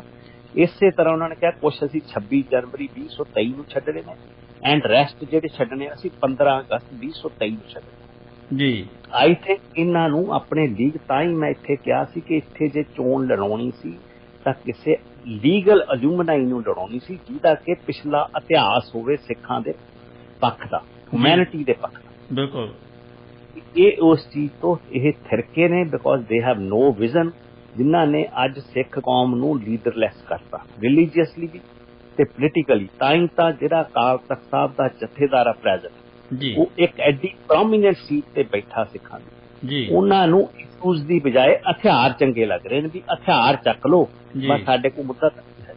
ਬਿਲਕੁਲ ਬਿਲਕੁਲ, ਦੈਟ ਇਜ਼ ਦਾ ਰੀਜ਼ਨ ਕਿ ਇਹ ਜਿਸ ਤਰ੍ਹਾਂ ਦਾ ਮਾਹੌਲ ਦਾ ਜ਼ਿਕਰ ਸਰਦਾਰ ਵੱਲਭ ਭਾਈ ਪਟੇਲ 1949 ਚ ਕਰਕੇ ਗਏ ਸੀ ਨਾ, ਉਹਨਾਂ ਨੇ ਪੰਜਾਬ ਖਾਸ ਕਰਕੇ ਸਿੱਖਾਂ ਨੂੰ ਮੁਖਾਤਬ ਹੋ ਕੇ ਕਿਹਾ ਸੀਗਾ ਕਿ ਜਿਸ ਤਰ੍ਹਾਂ ਦੇ ਮਾਹੌਲ 'ਚ ਤੁਸੀਂ ਲੋਕ ਜੀ ਕੇ ਆਏ ਆ, ਇਹ ਸਾਡੇ ਵਰਗੇ ਅਸੀਂ ਖੁਦਕਸ਼ੀ ਕਰ। ਬਿਲਕੁਲ ਬਿਲਕੁਲ, ਇਹਨਾਂ ਨੇ ਉਸ ਦਰ ਤੇ ਲਿਆ ਕੇ ਸਾਨੂੰ ਖੜਾ ਕਰਤਾ ਇਸ ਲੀਡਰਸ਼ਿਪ ਨੇ। ਬੇਸ਼ੱਕ ਠੀਕ ਆ ਇਸ਼ੂਸ ਇਹ ਚੱਕ ਰਹੇ ਨੇ, ਪਰ ਪਹਿਲੇ ਆਪਣਾ ਵੀ ਦੱਸਣ ਵੀ ਜਿਵੇਂ ਮਮਤਾ ਬੈਨਰਜੀ ਹੁਣੀ ਆਪਣੀ ਸਟੇਟ ਰਾਈਟਸ ਨੂੰ ਉਠਾ ਰਹੇ ਨੇ ਜੀ, ਇਹ ਉਸ ਅਨੰਦਪੁਰ ਸਾਹਿਬ ਦੇ ਮਤੇ ਚੋਂ ਨਿਕਲੀ ਹੋਈ ਪਾਰਟੀ ਆ ਇਹ। ਪਰ ਅੱਜ ਇਹ ਜੇ ਕਸ਼ਮੀਰ ਨੂੰ ਤੋੜਿਆ ਇੰਡੀਅਨ ਗਵਰਨਮੈਂਟ ਨੇ, ਇਹਨਾਂ ਨੇ ਪਾਰਲੀਮੈਂਟ ਦੇ ਵਿੱਚ ਸਰਦਾਰ ਸੁਖਬੀਰ ਸਿੰਘ ਬਾਦਲ ਨੇ ਚੌੜੇ ਹੋ ਕੇ ਉਹਦਾ ਸਮਰਥਨ ਕੀਤਾ ਸੀ। ਇਹੀ ਸਮਰਥਨ ਅਰਵਿੰਦ ਕੇਜਰੀਵਾਲ ਨੇ ਕੀਤਾ ਸੀ ਜੀ। ਇਸ ਚੀਜ਼ ਦੀ ਮਤਲਬ ਕਿ ਆਪਾਂ ਨੂੰ ਪੰਜਾਬ ਦੇ ਲੋਕਾਂ ਨੇ ਠੀਕ ਆ ਚੁਣੀ ਆ ਸਰਕਾਰ, ਪਰ ਅੱਜ ਤੱਕ ਭਗਵੰਤ ਮਾਨ ਨੇ ਕਿਸੇ ਵੀ ਮਮਤਾ ਬੈਨਰਜੀ ਨੇ ਜਿਹੜੀਆਂ ਉਹਨੇ ਸਟੇਟ ਰਾਈਟਸ ਬਾਰੇ ਗੱਲਾਂ ਕਰ ਰਹੀ ਆ ਉਹ ਜੀ, ਈਵਨ ਆਪਣੀਆਂ ਯੂਨੀਵਰਸਿਟੀਜ਼ ਦੇ ਕੰਟਰੋਲ ਬਾਰੇ ਉਹ ਗੱਲ ਕਰ ਰਹੀ ਆ ਵੈਸਟ ਬੰਗਾਲ ਦੇ ਜੀ, ਚਾਂਸਲਰ ਚੈਲੰਜ ਕਰ ਰਹੀ ਆ, ਸੈਂਟਰਲ ਇੰਟਰਵੈਂਸ਼ਨ ਨੂੰ ਚੈਲੰਜ ਕਰ ਰਹੀ ਆ ਜੀ। ਉਹਦੇ ਸਮਰਥਨ ਚ ਇੱਕ ਲਫ਼ਜ਼ ਨਹੀਂ ਬੋਲੇ, ਨਾ ਅਰਵਿੰਦ ਕੇਜਰੀਵਾਲ ਬੋਲਿਆ, ਨਾ ਉਹਨਾਂ ਦਾ ਬਿਠਾਇਆ ਹੋਇਆ ਪੰਜਾਬ ਚ ਚੀਫ ਮਿਨਿਸਟਰ ਭਗਵੰਤ ਮਾਨ ਬੋਲਿਆ ਜੀ। ਬਿਲਕੁਲ, ਇਹਨਾਂ ਨੂੰ ਭਗਵੰਤ ਮਾਨ ਨੂੰ ਡਿਫਰੈਂਸ਼ੀਏਟ ਕਰਨਾ ਚਾਹੀਦਾ ਕਿ ਤੁਹਾਨੂੰ ਪੰਜਾਬ ਦੇ ਲੋਕਾਂ ਨੇ ਇਲੈਕਟ ਕੀਤਾ, ਨਾ ਕਿ ਦਿੱਲੀ ਦੇ ਲੋਕਾਂ ਨੇ। ਬਿਲਕੁਲ ਬਿਲਕੁਲ, ਇਸ ਪੰਜਾਬ ਦੀਆਂ ਜਿਹੜੀਆਂ ਆਸ਼ਾਵਾਂ ਨੇ, ਉਮੀਦਾਂ ਨੇ, ਉਹਨਾਂ ਨੂੰ ਦਿੱਲੀ ਦਰਬਾਰ ਅੱਗੇ ਜਾ ਕੇ ਗੋਡੇ ਨਾ ਟੇਕੋ, ਭਗਤ ਸਿੰਘ ਵਰਗੇ ਪਰਿਵਾਰ ਦੀ ਬੇਇੱਜ਼ਤੀ ਨਾ ਕਰੋ, ਆਪਣੇ ਦਰਾਂ ਤੋਂ ਆਏ ਉਹਨਾਂ ਨੂੰ ਭਜਾਓ ਨਾ, ਉਹਨਾਂ ਦੀ ਗੱਲ ਸੁਣੋ, ਉਹਨਾਂ ਦਾ ਜੈਨੂਅਰ ਦਰਦ ਆ, ਜਿਹਦੇ ਕਰਕੇ ਸੁਪਰੀਮ ਕੋਰਟ ਦਾ ਜੱਜ ਆਪਣੇ ਪੋਡੀਅਮ ਤੋਂ ਉੱਠ ਕੇ ਥੱਲੇ ਆ ਕੇ ਬੀਬੀ ਪ੍ਰਕਾਸ਼ ਕੌਰ ਨੂੰ ਮਿਲਿਆ ਸੀਗਾ। ਬਿਲਕੁਲ ਬਿਲਕੁਲ, ਜਿਹਦਾ ਉਹ ਲੈ ਕੇ ਤੁਹਾਡੇ ਦਰ ਤੇ ਆਏ ਸੀ, ਤੁਸੀਂ ਦਰਵਾਜ਼ੇ ਤੋਂ ਮੋੜ ਤੇ। ਬਿਲਕੁਲ ਹਾਂਜੀ। ਸੋ ਗਿੱਲ ਸਾਹਿਬ ਬਹੁਤ ਬਹੁਤ ਸ਼ੁਕਰੀਆ ਜੀ, ਤੁਸੀਂ ਸਾਡੇ ਇਸ ਪ੍ਰੋਗਰਾਮ ਨੂੰ ਬਹੁਤ ਬਖੂਬੀ ਨਿਭਾਇਆ। ਰੇਡੀਓ ਇੰਡੀਆ ਵੱਲੋਂ ਤੁਹਾਡਾ ਬਹੁਤ ਬਹੁਤ ਧੰਨਵਾਦ, ਔਰ ਮਿਲਾਂਗੇ ਜੀ ਆਪਾਂ ਅਗਲੇ ਮੰਗਲਵਾਰ ਨੂੰ ਫਿਰ ਤੁਹਾਡੇ ਦਰਸ਼ਨ ਕਰਾਂਗੇ, ਰੂਬਰੂ ਹੋਵਾਂਗੇ, ਤੁਹਾਡੇ ਵਿਚਾਰ ਚਰਚਾ ਕਰਾਂਗੇ ਜੀ। ਸੋ ਸ਼ੁਕਰੀਆ ਜੀ, ਥੈਂਕ ਯੂ ਸੋ ਮਚ। ਸਤਿ ਸ਼੍ਰੀ ਅਕਾਲ। ਸੋ ਇਹ ਸਨ ਭਾਈ ਰਣਜੀਤ ਸਿੰਘ ਜੀ ਕੁੱਕੀ ਗਿੱਲ, ਜਿਨ੍ਹਾਂ ਨੇ ਸਾਡੇ ਪੰਜਾਬ ਪ੍ਰਤੀ ਜਿੰਨੇ ਵੀ ਸਾਡੇ ਮਸਲੇ ਜਿਹੜੇ ਦਰਪੇਸ਼ ਨੇ, ਜਿਹੜੇ ਅਜੋਕੇ ਮਸਲੇ ਜਿਹੜੇ ਜਿਨ੍ਹਾਂ ਨੂੰ ਕਹਿ ਸਕਦੇ ਹਾਂ ਕਿ ਇਹਨੂੰ ਹੁਣੇ ਜਿਨ੍ਹਾਂ ਦੇ ਬਾਰੇ ਗੱਲ ਕਰਨੀ ਬਣਦੀ ਸੀ, ਉਹਨਾਂ ਨੂੰ ਵਿਸਥਾਰ ਦੇ ਕੇ ਜੋ ਸਾਨੂੰ ਜਾਣਕਾਰੀ ਦਿੱਤੀ ਹੈ ਉਹ ਵਾਕਿਆ ਹੀ ਸਲਾਹੁਣਯੋਗ ਹੈ। ਔਰ ਅਸੀਂ ਭਵਿੱਖ ਵਿੱਚ ਵੀ ਇਹਨਾਂ ਤੋਂ ਇਵੇਂ ਹੀ ਜਿਹੜੀਆਂ ਸੇਵਾਵਾਂ ਇਹਨਾਂ ਦੀਆਂ ਲੈਂਦੇ ਰਹਾਂਗੇ। ਸੋ ਕਿਉਂਕਿ ਹੁਣ ਸਮਾਂ ਹੋ ਗਿਆ ਪ੍ਰੋਗਰਾਮ ਦੀ ਸਮਾਪਤੀ ਦਾ, ਮੈਨੂੰ ਬਲਦੇਵ ਸਿੰਘ ਭਾਮ ਨੂੰ ਵੀ ਦਿਓ ਇਜਾਜ਼ਤ। ਜਿਉਂਦੇ ਵਸਦੇ।